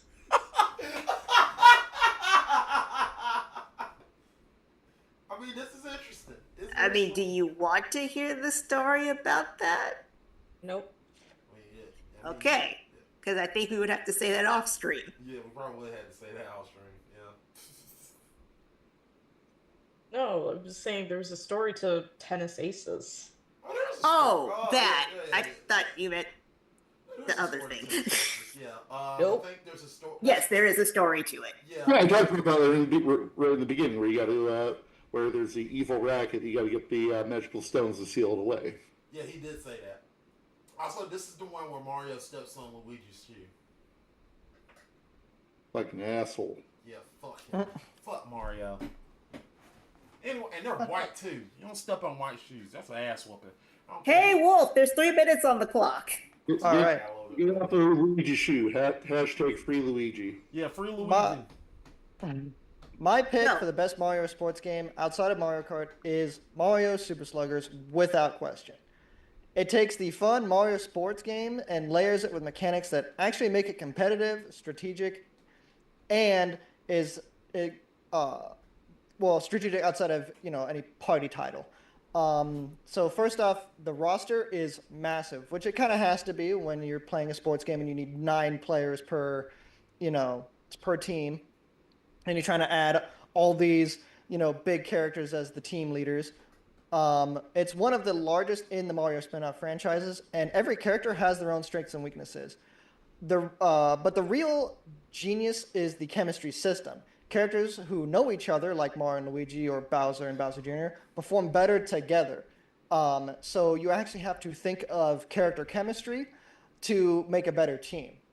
On the flip side, characters with bad chemistry, you can't do certain mechanics to make your team flow better. It forces you to think about team composition and not just pick your favorite characters. I also believe it is one of the first, if not the first, to add obscure Mario characters as playable characters for a sports game. So you have characters like Goombas, Koopas, but then it gets into characters I don't think we've ever seen in another Mario sports games, like King K. Rool or Tiny Kong. And so, it has the benefit of adding characters that people have been wanting into Smash Brothers before, they got into Smash Brothers. And then there's the stadiums. These aren't just basic backdrops. They actively change how you play. Donkey Kong stadiums has barrels rolling everywhere across the field. Wario stadiums have magnetic walls and things that push the ball around. Each one adds its own chaos factor when playing, which means there's no 2 matches will feel exactly the same. And then there's the adventure mode, which to me is criminally underrated. Instead of just hopping into games, you explore different stadiums, complete challenges, and recruit characters as you go along in the game. Then there's mini games you can play along with it. It's part sports game, part almost RPG light, and it keeps you hooked way longer than most Mario sports title adventure modes. For me, it's the perfect balance of fun for casual players, but deep enough for competitive ones who want to think about more team chemistry. If you've never played it, you're missing out on one of the most complete Mario sports experiences ever made. 15 seconds. That's all I got. Okie dokie. Okie dokie. Okay. I see what you there. All right. Cool. Wowie zowie. All right. Let's hear the Mario Tennis on the DS. GBA. Mario Tennis Power Tour. On the DS. GBA. Oh, GBA. On the GBA. Oh yeah. Go. Well, I played both Mario Tennis that was on the GameCube and on the Game Boy Advance, and I was more a fan of the Game Boy Advance one, as it was not only a sports game, but it was also an RPG. As you pick your character and you can level them up and learn power shots similar to what the Mario characters had. It had RPG elements like XP, leveling stats, and customization, as you have mini games that increase your character. That's like when it comes to balance, power, technique, speed. And while the story mode is just your character wanting to be the best like no one ever was, I still enjoyed it, enough to try to get 100% out of it. Hell, I even say it's one of the best tennis games on the Game Boy Advance. And with your character leveling up for the big tournament as your fight against Mario and his friends, they're like the Elite Four of the game. So the gameplay was fast and intense, especially when you're at the final tournament, when it's just you and the Mario characters start just doing power shot after power shot. And not to mention that the tennis match had good music for the Game Boy Advance at the time. And your character is constantly learning new power moves, just as like your standard power shot to like an ice shot and a psychic shot. There were a lot to use. There are a lot to choose from and customize. And it does have some replay value, as you can try different builds and replay a campaign with another character. And that's about it. And I liked it a lot. Minute 35. Nothing else to say about it. It's just like it's a good sequel to the one that was on the Game Boy. How's the rest of the Okay, we're gonna stop the clock then. All right, going to gallon mode. All right, Cyberwolf, you have 0 points. Leo Thank you. and John, you have 1 point. Yeah, really? What the crap? What? You're like, all right, counter mode. Hey, by the way, Wolf. You suck at this game, by the way. No, I don't mean it that way. I mean, No. no, You're you good. get what I'm saying. You need 1 point to Yeah. get a tie. To get into the tiebreaker. Get the Yeah. tiebreaker. So that way we can go to the final round, and that will be the final question of the night. No PvP. But there is a chance that this might go PvP. But either way, you get this point. We're not going to PvP, which is a good thing. All right, so remember, try to argue hard, take them down. You had 2 rounds. Show no mercy. Go for the throat. Go for the throat. Gotcha. And the rest of you, keep doing what you're doing. Do what you do best. Miss, tell them when they're ready to get.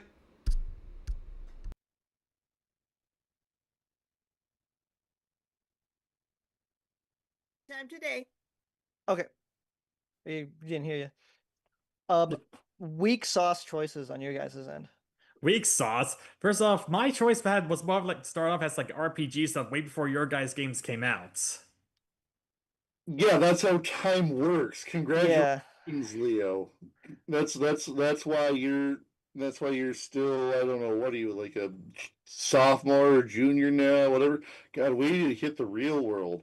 Or maybe you can go to that shitty ass academy just to play tennis. A fucking school for tennis. Fuck me sideways. That's a shit idea. That's kind of like the silliness that you might normally see in a Mario game. Elite Four? Oh, Mar- no, never had a game with Elite Four before. Wait a minute. Pokemon. Well, use a Nintendo analogy. But yeah, going up against Mario was pretty difficult. Does any of your Mario games have King K. Rool as playable character? I'll stop you there. No, it doesn't. Also, you can have team captains, and you can each character has a specific name, like the Mario Fireballs, the Luigi Knights. You get a cool name for your team. And Mario, again, like I said, Mario Super Sagas, I'm pretty sure was the first one to add obscure characters. So you're welcome. Gooma's not a shirt, it's a tiny character, and Yeah, but who? Not a Mario character. He's Donkey Kong character. Yeah, but he's still within the Mario universe, so you can still add him, and it was a cool inclusion. Each character had cool. What game is he in? What's that? Which other Mario game is K. Rool in?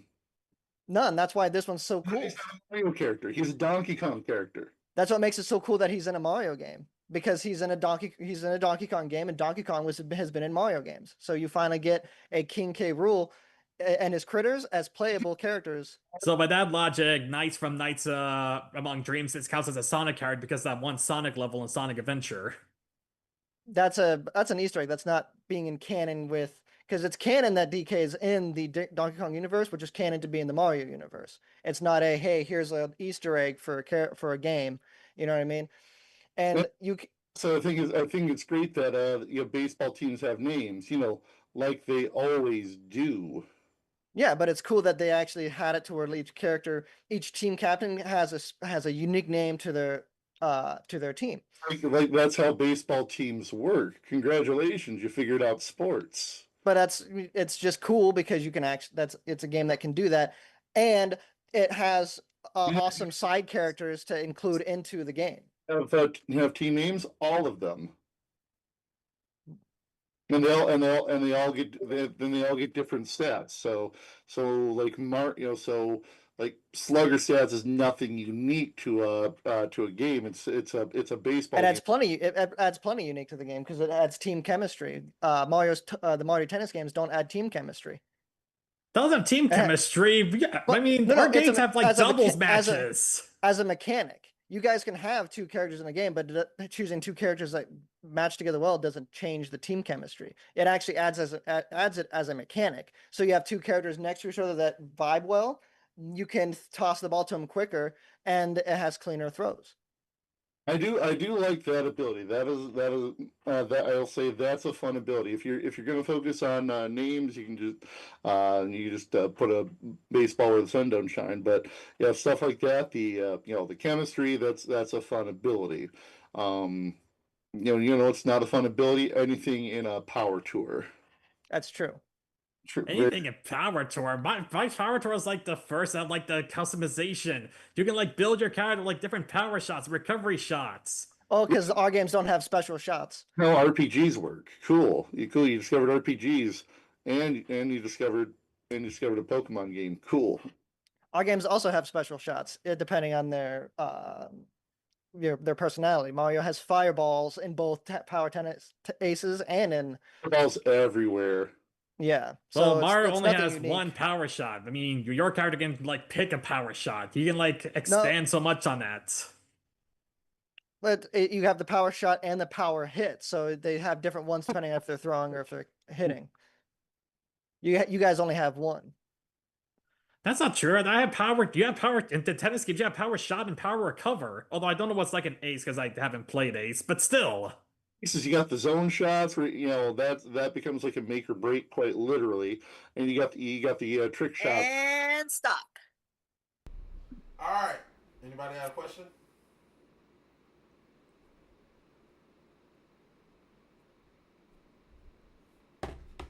Miss Franny? Nope. Let's see. You each talked about what's unique.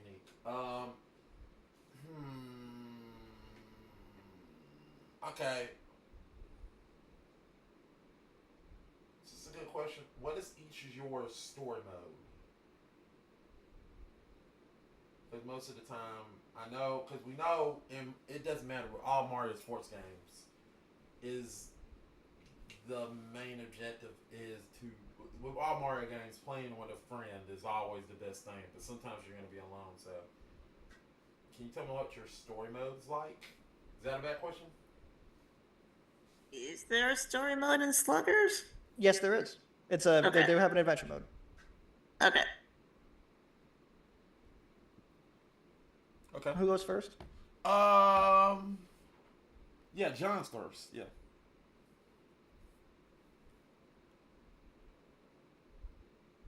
John?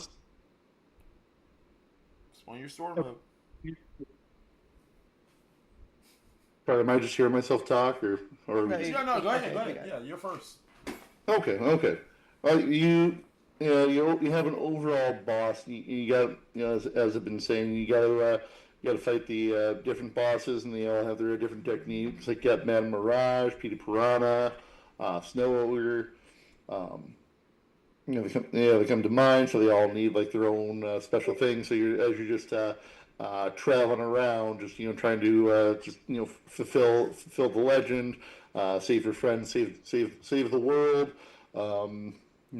Every game needs its foible, and in this case, it's a evil dentist racket. Okay. Beat the racket, save the world. All right, cool.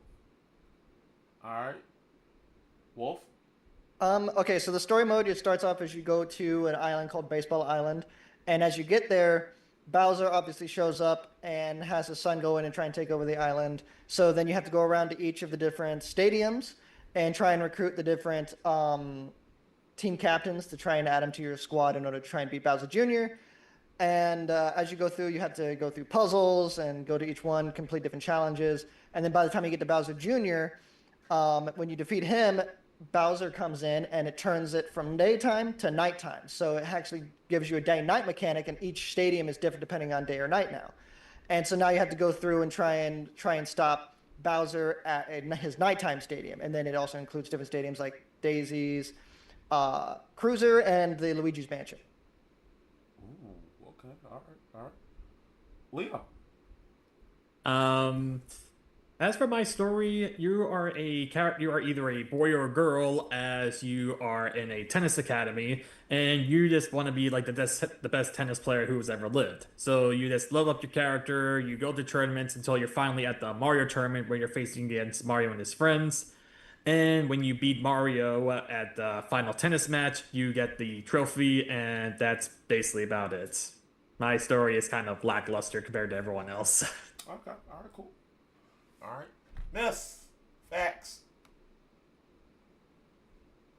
So, thing about the story mode in Mario Tennis Aces is you do actually switch between characters. So it starts with Wario and Luigi, then it goes to Mario and Toad, then the princesses. So it's not necessarily just centralized on one character. It's like every character is involved somehow in the story.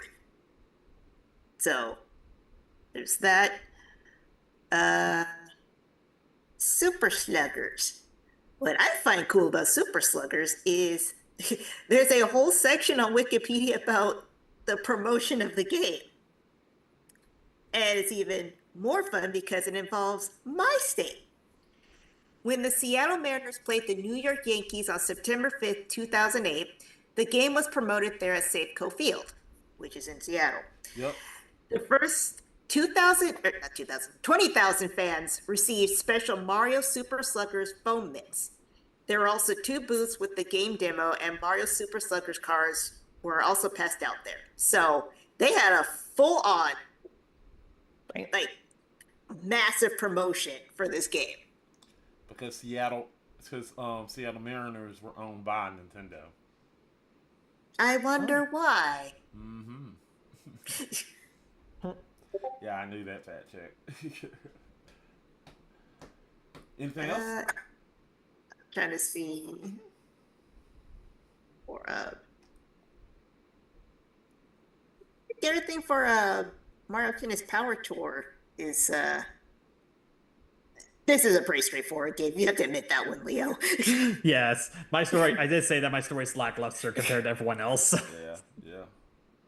All right. Well, Franny, who you thought won? I thought it was your turn to go first. Nope, I went first. Yeah, you went You went first. Because I fuck ass. No. I went. You went first, then I went. Yeah, it's you, Franny. Yeah, it's you. You're next. No, I went first. Nope, I went first. Nope. He in fact was very adamant about saying, "I'm going to go first." Mm-hmm. Don't pull this on me, Franny. Sorry, I'm very tired. Okay. I was gonna give it to Wolf. I just highlighted the argument that he made, which was the team composition. Like good players putting good players on the team actually like help with the chemistry. So I'm gonna give my vote to Wolf. All right, I'm gonna go next. All right, so there's a reason why I asked that question. I have my reason because I was literally teeter-tottering between two of these answers. So I'm just going to go ahead and eliminate the one I'm not going to pick. Leo, you're out because it just sounds like it just sounds. Yeah, no, I'm not picking Leo. So it's between John and John and Fox. John, while yours sound interesting and it's fun to play and it seems like a fun damn game to play, it just seems like a by the numbers tennis game, which I played, where Fox actually seems like it got day and night feature. The man's name is Wolf. Fuck! Wolf. You can just, to make it easy, you can just call me Cyber. That's what everybody else Cyber. calls me. So, okay, sorry. Cyber. No, you good. Cyber. Where Cyber literally came up with his answer was just he has a day and night feature. You are literally building your squad, and also as it like that's the reason because you play two players with all these games, they're all fun, but the single player is where it literally needed to go. So for my vote is going to Cyber. Miss, for shits and giggles, you got one. Well, apparently for once we're all in agreement because I was gonna go with Wolf because I absolutely played the crap out of Mario Tennis Aces. I really did.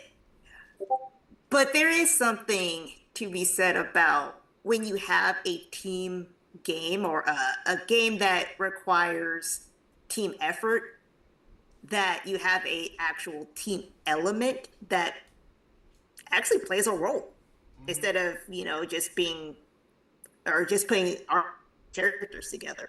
Yeah. Kind of like much of a difference. But yeah, I'm gonna go with Wolf because I have also seen gameplay of Sluggers and it's actually like just chaos and it's funny and it's just all over the place. And if I recall, can't you like slip on bananas while you're running bases? And all that kind of stuff? So there's a thing in that. That also goes into the team mechanic. If somebody is who you vibe with is going before, like let's say you have Mario batting first and then Luigi's batting second, there's a thing that you can do where it does like one of those randomized things that you can actually shoot fireballs, you can shoot bananas or whatever at the player to stop them from trying to get the ball. It's like I played it. It is like Mario Kart. It was like Mario Kart and baseball combined. It is literally that type of game. I really because one of the people I watched play it, it was just banana peels all over the field. It was hilarious. And they stay there until like the next shot. Yeah, I played it and I enjoyed playing it because I remember somebody had it and somebody brought it to a sleepover and I played it with them and it was like hella fun. And I actually wanted to buy it, but the Switch was. By the time I got to buy it, it was like the Switch was obsolete. So yeah, still wait. I'm sure when they do another. I hope they do. They got another Super Sluggers? Have they done it again? I don't think so. I think it was the last one that they did because there was the Mario Baseball, like Mario Super Baseball or something like that, and then it was Mario Super Sluggers. And those are the only two games, which I'm so upset they haven't done another one. I still own my Super Sluggers. Done one for the Switch. It's surprising. They're probably gonna do one for the Switch. Yeah, it's only for the Wii. I mean, they have you have your Joy-Cons. They could work as the baseball bat and everything. It works. It just sucks. Apparently it sucks. They don't want to do it. Or I mean, you could just use a controller, like. You can do that too. But you have like the aspect. Yeah, but the aspect of you playing that baseball bat and all that was. They put on a new soccer one. They put out new tennis one.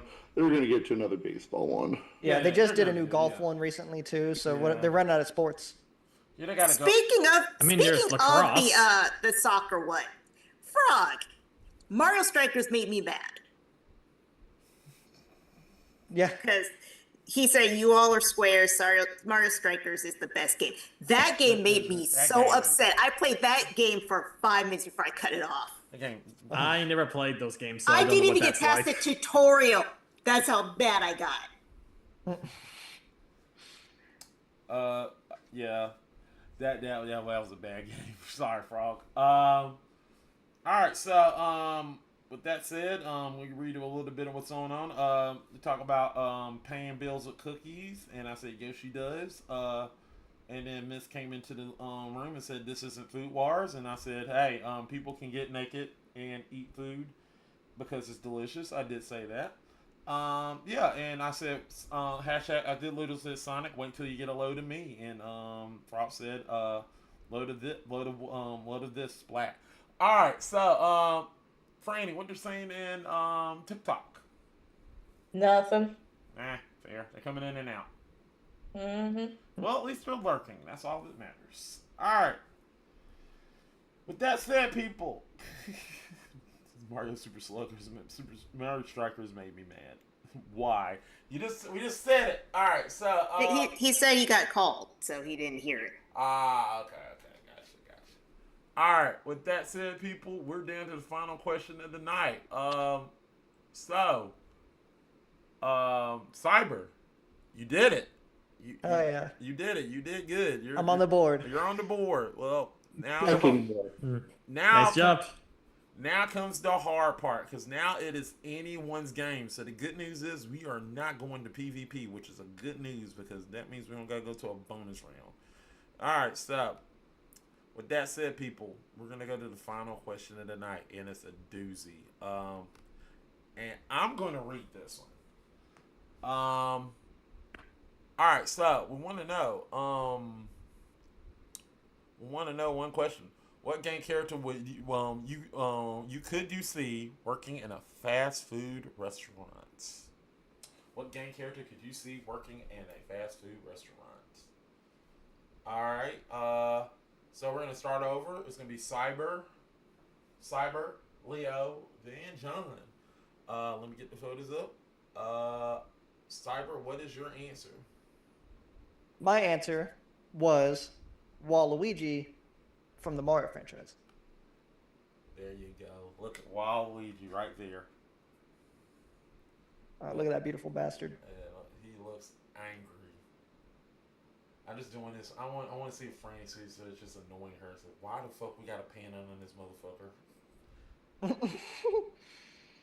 Look at his eyes like rolling in. Look at that beautiful bastard. Magnificent. Anyway, next, we have Mr. Leo. My pick was Doomslayer. There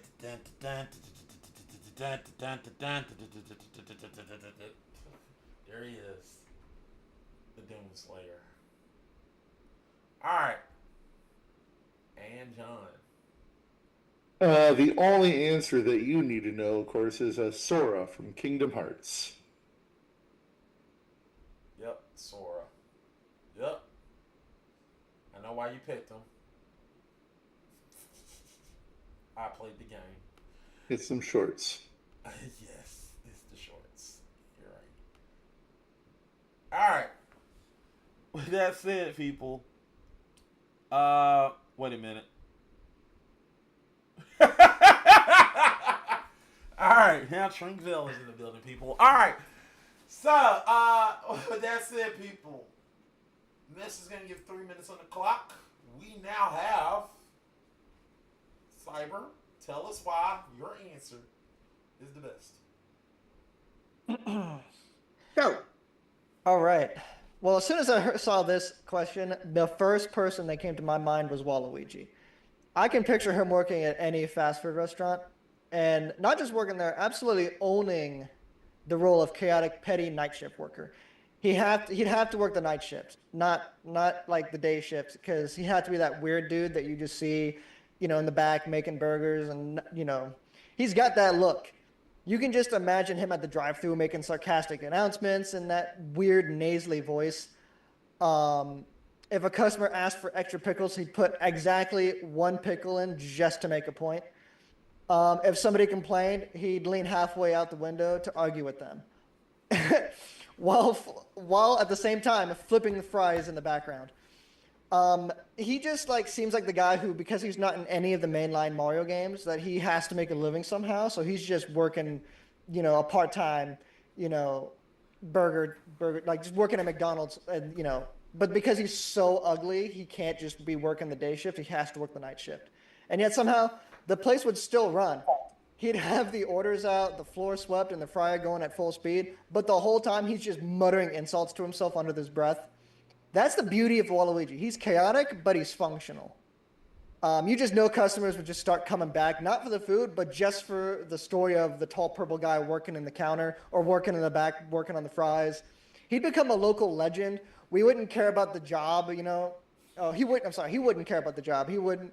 He wouldn't try and be nice. He would just leave such an impression on people that they would just make people coming back for years. And that's the exact kind of energy that you need for a memorable fast food worker. And Waluigi's got it in spades. That's it. Somewhere in a different universe, Squidward Tentacles is catching strays. Yeah, you're right. You're right.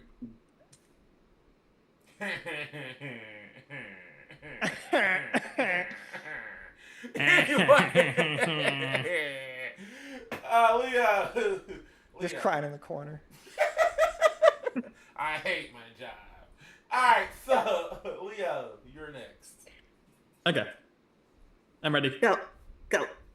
Well, first off, Doomslayer would be perfect for kids, as he's practically a life-size action figure. He'll probably get along with it, the whole fist bump thing.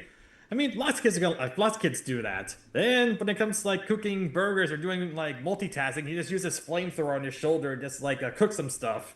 So he's good with that. So while he's multitasking when cooking burgers, he can chop some vegetables with that crucible sword thing. And for getting around the place, he has that grappling hook attachment with a shotgun. I mean, just remove the shotgun shells and replace them with like ketchup packets or something. I mean, McDonald's does that. They have that gun that like shoots like the ketchup and mustard or whatever.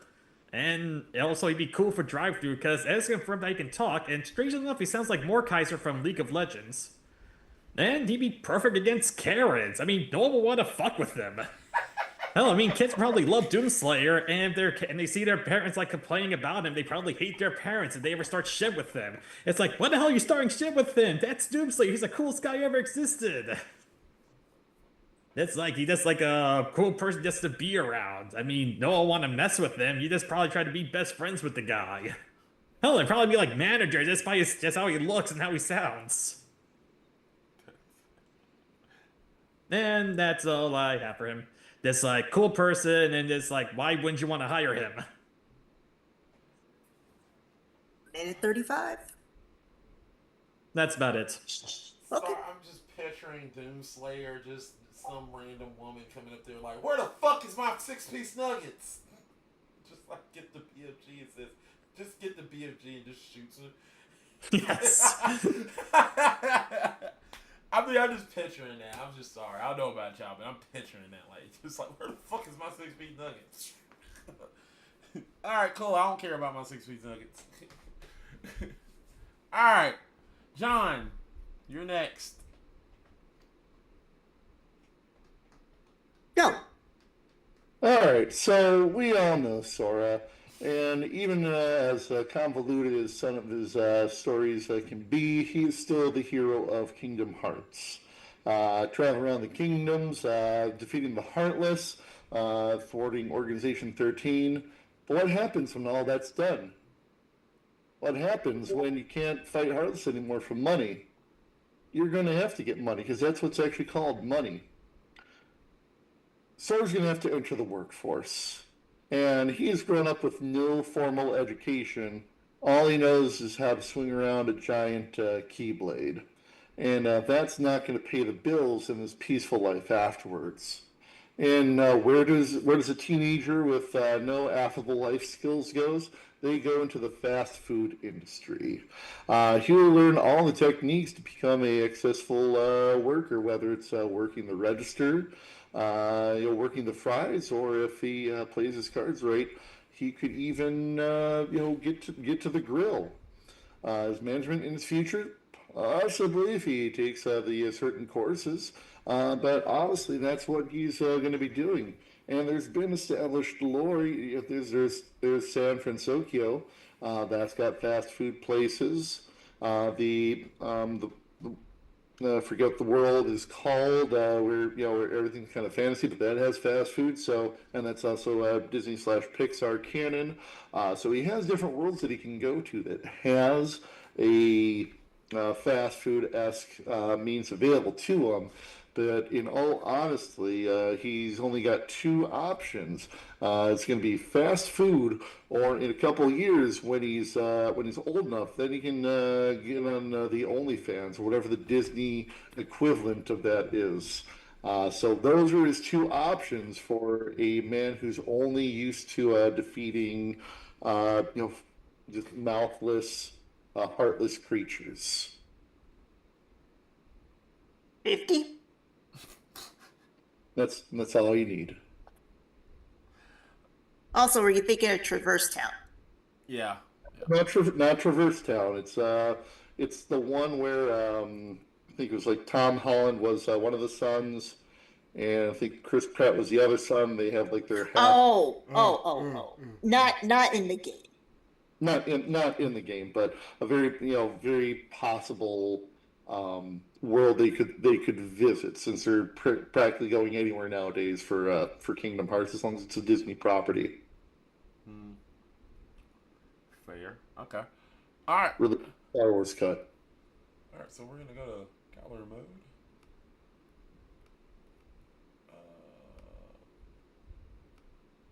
All right.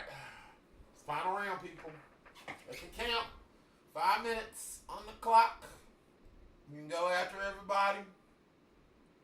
This is it. Miss Till, go ahead. That's all I have to say. Miss. Go. All right, so Well, first off, Luigi is there to cause chaos. I feel like that's the only thing he would do, because I see him more likely starting to start a fire and then just blame someone else for it. So I love Luigi just as much as the next person. Waluigi, I definitely stand him, but he would be an absolute goddamn mess in any sort of like organized fast food. He would last a day, the place would be burned to the ground, and he would be out of a job. Would it be hilarious? Absolutely. Would it be effective? No. And he'd get blacklisted from fast food, faster than you could say, wah! That's pretty much my argument. This is more likely to start a fire and blame someone else for it. Or if we're gonna go with that, he probably quit mid-shift because something didn't go his way. I mean, he did at the opening of the Mario Golf game for GameCube. I can see him just quitting at a drop of a hat.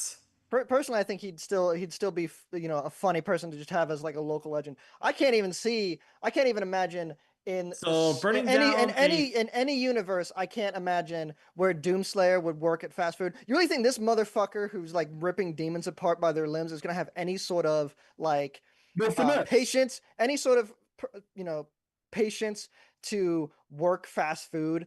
You know what I mean? This man's gonna kill everyone. He's got some sort of GI Bill as well, so he's gonna get government support. So he doesn't need to work fast food. He doesn't need to go back into the workforce. This man does not have any sort of patience for, like you said, Karens. He's not going to have any patience for anybody talking shit. He's not going to have the patience to put a burger together. This man is not going to review on Yelp. Well, no one's gonna fuck with the dude. I mean, because he looks awesome. I mean, you're literally looking at a giant action figure serving you food.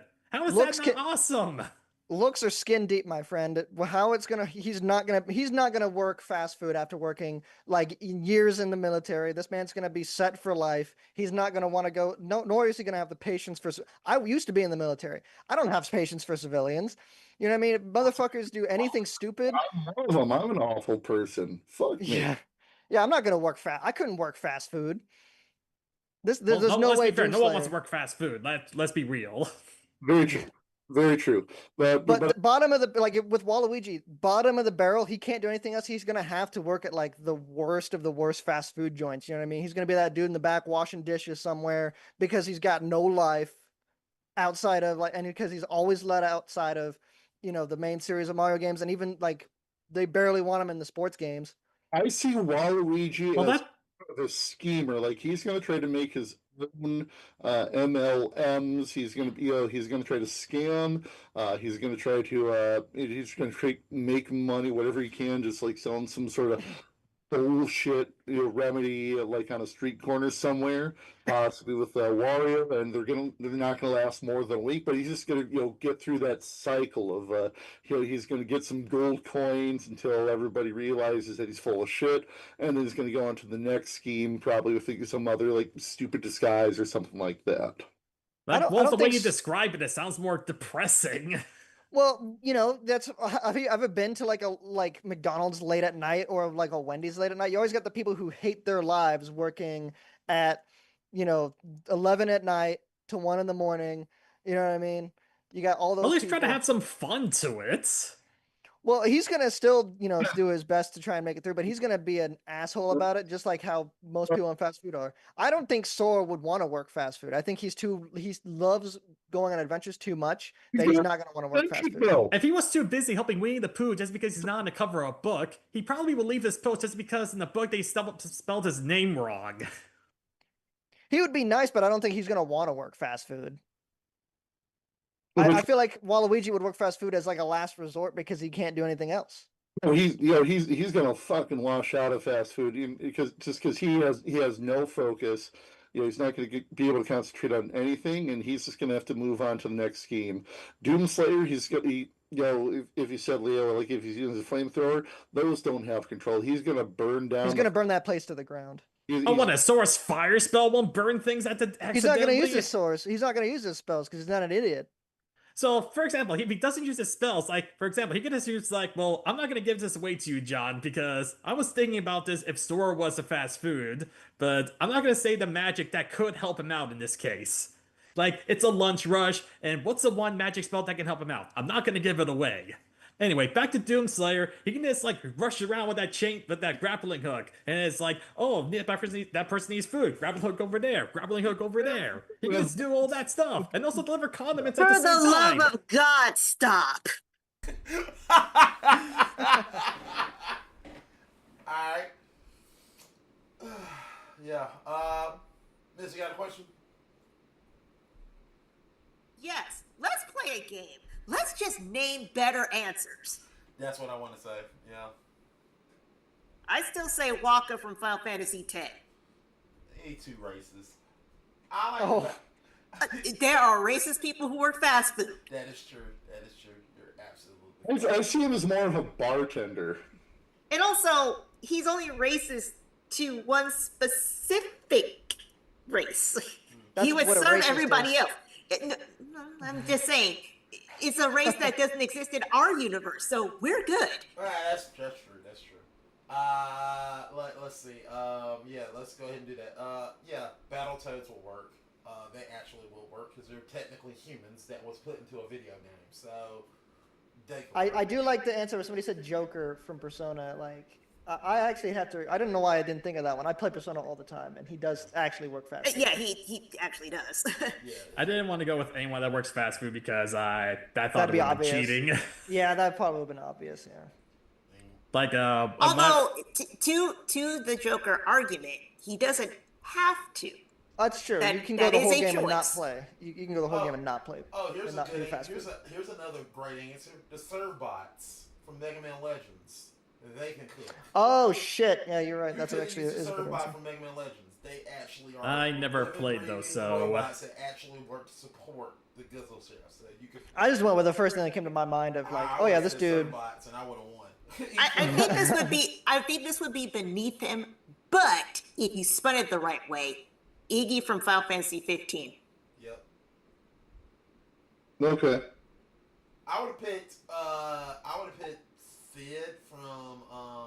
I would actually pick Sid from Final Fantasy. Was it 13? Was it 13? Wasn't she on the diner? Friend, you just clapping. I'm trying to think. I've Sonic the Hedgehog could be one. Sonic the Hedgehog would be a good one, yeah. All right, Alternative question. Why don't we just have better questions? Can we land this plane? Yeah. Yes, we can. I just really want to reset my brain after the whatever this was. Yeah, the BS argument. Yeah. Yeah. Anyway, any question, Miss Franny? Nope. What to do? All right. So, question: what restaurant do you think? Is that a good question? What restaurant? I mean, I think all three of them said McDonald's for some weird reason. Yeah. If I'm gonna make a deep cut, if Waluigi's gonna work anything, probably Waffle House. Okay. Is Waffle House fast food though? No. Technically, yes, because you can go in there and you can't order, and they'll get your order out of there quick. and they can't. So What do we consider fast food? I was thinking something with a drive-through, not you could go because you could go into any restaurant and they theoretically could give you your order fast. That doesn't make it a Okay, fast so food all right, restaurant. so that's the definition. Drive-through Yeah. or even self. Okay, so yeah. Although Wolf, I know where you, I know where you're going, Cyber. Good one. I respect what you're trying to do, but yeah, you're right. So yeah, so it has to have a drive-through. Okay.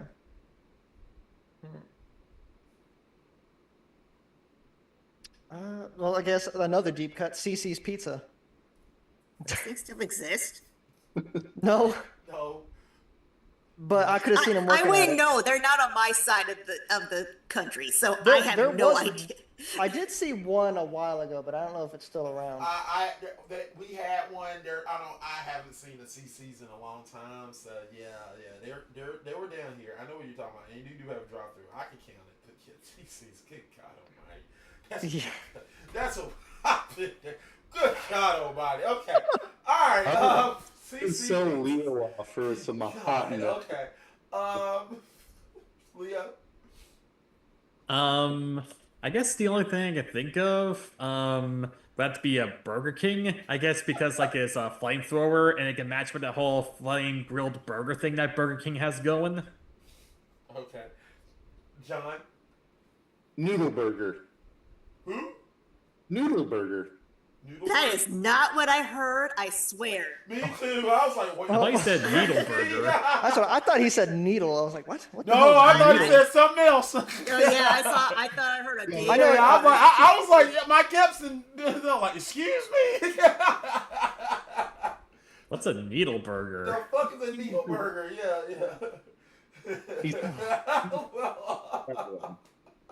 No, Noodle Burger. That's the name of the burger franchise in San Francisco in Big Hero 6. Okay. Gotcha. That makes sense. All right, cool. All right. Before we go to fact checking, I'm surprised none of you. There's no fact checking. Okay. All right. Before we continue, I'm going to give you some other suggestions that y'all could have chosen that was fast food locations. Besides McDonald's, you could have picked Popeye's Chicken, Church's Chicken. That exists. We don't have a Church's Chicken near us, so... I know, they don't exist no more. Church's Chicken. No, they do, because I have one by my house. We still have one. Church's Chicken.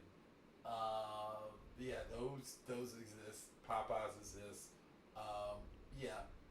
How about we name something that's not chicken or burgers? Arby's. Oh yeah, there's that. Yeah, because nobody. No Arby's near where I am. Because nobody goes to Arby's. Pretty much. I haven't been to Arby's in years. Please, some of our meats. Please. Please come to our restaurant. We're dying over here. Or Taco Come to a Bell. restaurant in the middle of nowhere. Or I was about to say it. Trent took out the words on it. Taco Bell. This said I love Arby's. Ah, damn. I didn't say that's Trink. I know Trent said Taco Bell, Arby's. Yeah, okay. Anyway, those are the restaurants. Alright, so as usual, I will go first this time. This is tough. This is very tough. This is tough and not for a good reason. No, not for good reasons, because all these are terrible answers. Let me explain why all these are terrible first. First, let's go start. I'm going to start just from looking at the people. Leo.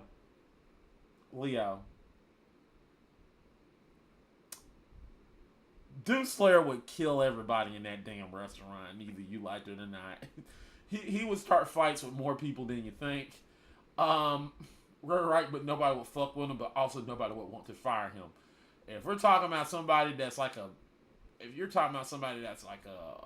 bouncer, maybe he would be the best damn bouncer because nobody want to fuck with him as a bouncer. As far as an employee of the fast food restaurant trying to cook stuff, he can't talk. He does not talk at all. He ain't gonna show his Yes, face. he does. He talked in the latest game. yeah, he talks, but he's more to himself. He's more likely to shake somebody's hand and break and literally rip it off. So yeah, okay. John, Sora, he's a fucking kid. He literally learned how to cook. No offense.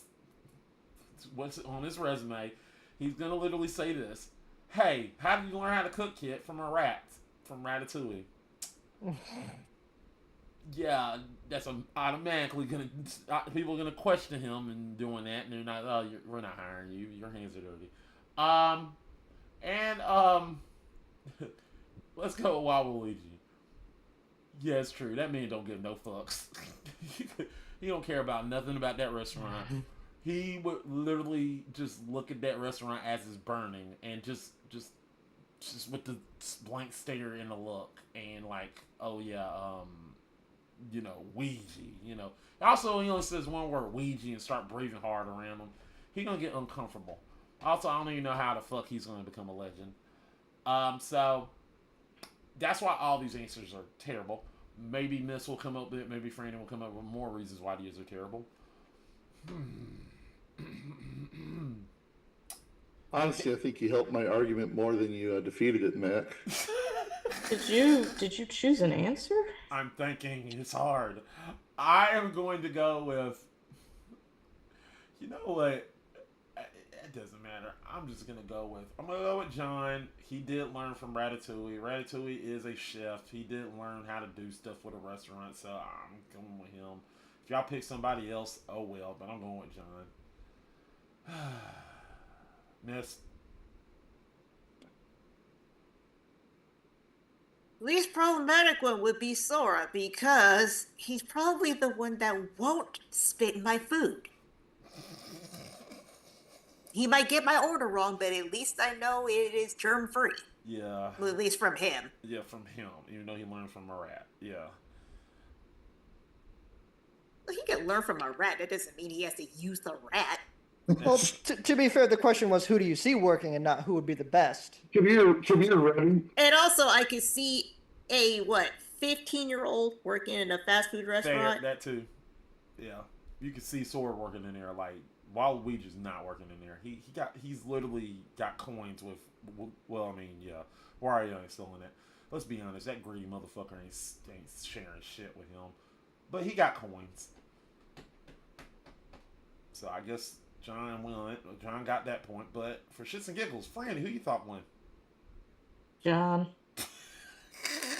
She's over it. Yeah, she's done. I think Franny was done after Hedgehog Dick. Am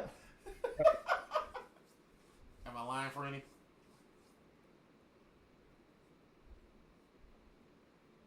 Franny? Okay, she's done. All right, guys. Huh? Was that the last question? Yes. That was the final question. Yeah. That's your answer. She is done. Yeah. Awesome! Congratulations, John. Okay, now do that again with more enthusiasm, Yeah, and we it need has to more- be genuine. We need oomph. Awesome! Congratulations, John! Okay, now don't be me. Don't be that person. Yes, only I can do that one. Don't be that person, Franny. Yeah, you're not gonna get a better one out of me. All right, cool. John won, guys.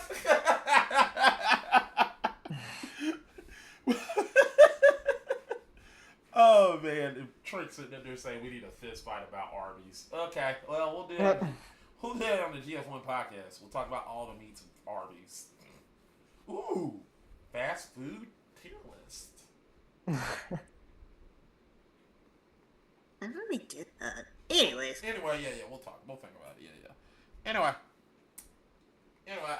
John, once again, you're moving on to the semifinals. So congratulations. So as the winner tonight, you get to do your plug. Hi everyone, I'm Danger Boy John. You can find me on Twitter/X as Danger Boy John. And if you want to come see me do comedy, come to Green Bay, where I do shows most weekends over at Comedy City. Please come visit me. I'm so lonely. Resorted to looking up animal anatomy and how it would respond to an anthropomorphic actualization. I need help. Please help me. Okay, Leo, you're next. Let's go. What you got? What you got to plug? Yep. I did game reviews on my YouTube channel, and also upcoming this week on Twitch on Thursday, I'm gonna be streaming Marvel's Midnight Suns. I never played it, and hope I'll either do great or I'll do terrible. We'll know then. All right. And last but certainly not least, Cyberwolf did a great job. You came back in that last round. You took it to him, and you did good. Hope to have you back. Go ahead and do your plug, man. Austin, how'd you like the show? Oh yeah, I love to be back. I pretty much throw anything at the wall to see what sticks on my YouTube. But most recently, I like to do retrospective videos on YouTube, and I like to make rosters for fighting games or other type of games like sports games and stuff for Mario. And I stream on Twitch, so you can find me on there. You can find me on Twitter as well. Tomorrow I'll be on Twitch doing a Zelda randomizer. So if you want to check me out then, I'll be live at 8 p.m. Eastern Standard Time. Cool. Thank you for having me on. Oh, no problem. Thank you for coming on. Franny, what you got to plug? We just hit our goal on TikTok, which means Mac has to sing a song. Captain Lady, sing the song, doo-da, doo-da. Captain Lady, sing the song, doo-da, day. Oh, doo-da, doo-da. Okay, you're done. I've never heard that rendition where it sounds like somebody's falling down the stairs while they're singing. Tragic. I sung it, okay? You're happy? What you want me to sing? Is there a specific song you want me to sing? I know I want to give the crowd what they want. Is there a specific song they want? Whoever gave us the rose didn't specify what song. So I know I joked and I said you'd have to sing Pink. Oh, nope, we got it. It's Pink Pony Club. Fuck! How you saying it? So thank you, anonymous user who gave us the rose. Max gotta sing Pink Pony Club. Alright, Pink Pony Club. Okay, damn it. Okay. Pink Pony. Okay. God damn it. Here we go. I know you want me to stay, but I can't ignore the crazy visions of me in LA. I heard that there is a special place where boys and girls can all be queens every single day. I don't know the beat to the song. I'm fucking up. Oh, Pink Pony Club. That's not gonna help him. No, I'm not. I know. I can't play the song. I can't play the song in the background, so I gotta get it. You don't have headphones you can put on, bro? Just listen to it. Well, hold on. I'll do it. Mist, you go ahead. I'll listen to it. You plug Mist. Okay. You can find me here, but I primarily post on DTH Games social media. I actually post every day. Or at least until I run out of footage. And have to pilfer some off of here. But either way, I post on DTH Games social media, which includes Instagram. We do have a TikTok. I haven't posted there in a while, but we do have one. YouTube and TikTok. Twitter.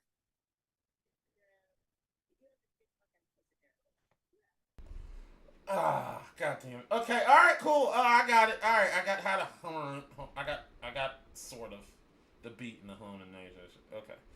Wait, hang on. Shrink is talking to you, Mist, in the Yep, chat. I know. I'm Okay. typing. All right. Pull up. Go ahead, karaoke. Mac. Sing us the song. Chewie asked if you can sing it to the tune of Camp Down. Camp Down. Oh my god, I can't. It went away. I can't see it. What, is he on TikTok too? No, I could see the Twitch chat in TikTok. So I'm trying to read as it's going, but Oh, now they want to come out and start saying shit. It's hungry to leave. Okay. Go ahead, Mac. You owe our one rose. Sing your song. This is gonna be terrible.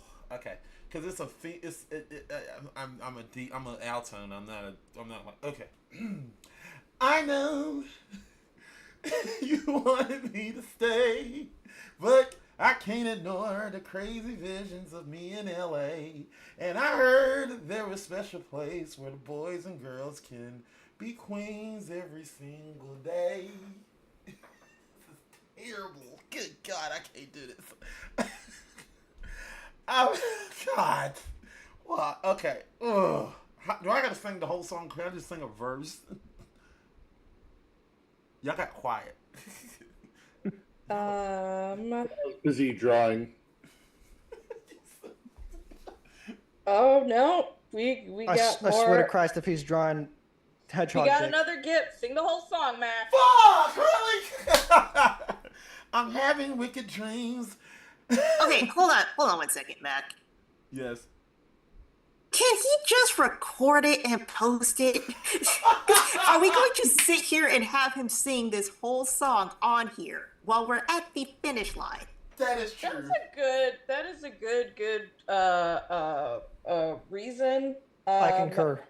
I will say yes. We got more shit coming in as soon as we're getting ready to fucking leave. But yeah, that is something post funny, it, like, yes. Yes, they said record it and post it on TikTok. So all that's right, what I'll Mac's gonna record do. it and post it on TikTok. It's going to be terrible, but I'll do it, okay? Just for you guys, all right? God damn it. All right, cool. So we got roses. All right, cool. All right, I want to thank y'all guys on TikTok. I really appreciate you guys. I love you guys. Thank you for doing this. All right, but also for me, so I'll get that for y'all tomorrow, 100%, because I have tomorrow off. Well, not off work, but I'll be off focusing on other stuff. But thank y'all for watching. I love that y'all. I hope y'all love the show on TikTok. We're gonna have more stuff coming out soon on TikTok. We also got a live stream of me and Scott. Scott's gonna be playing Blasphemous.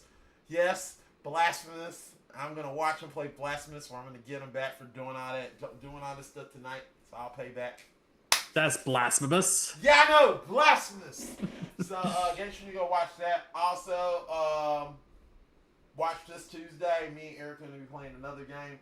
I think me and Eric are playing Stardew Valley Tuesday, so make sure you go watch that. Also, make sure you go watch Wednesday stream, and come back not next Monday, but the Monday after next for the next episode of Gamer Grudge. And watch out for the GF1 podcast. We are going to be doing another episode of GF1 podcast this month. We haven't had it announced yet, but it's going to happen this month. It's going to happen on the Saturday. Don't know what the theme is, but I die feeling I know what the theme is going to be this month. But I hope y'all enjoyed this episode. Thank you for watching the premiere of Gamer Grudge Season 17. Got so much more going on. We got so much stuff going on. We got a Triple X fight that we're going to be doing in the month of November. We also have another Halloween episode and a Sims fight. So if you love the Sims, come holler at me. We'd love to have you on that episode. So we got so much. And it's a Sonic fight. We got a Sonic fight. So yeah, that's it. All I got to say, people. We're at the tail end, people. We're pressed for time, people. Sonic fight. We'll see you next time on another episode of the Gamer Debate Show, Gamer Grudge. Bye-bye. Bye. See ya. Later.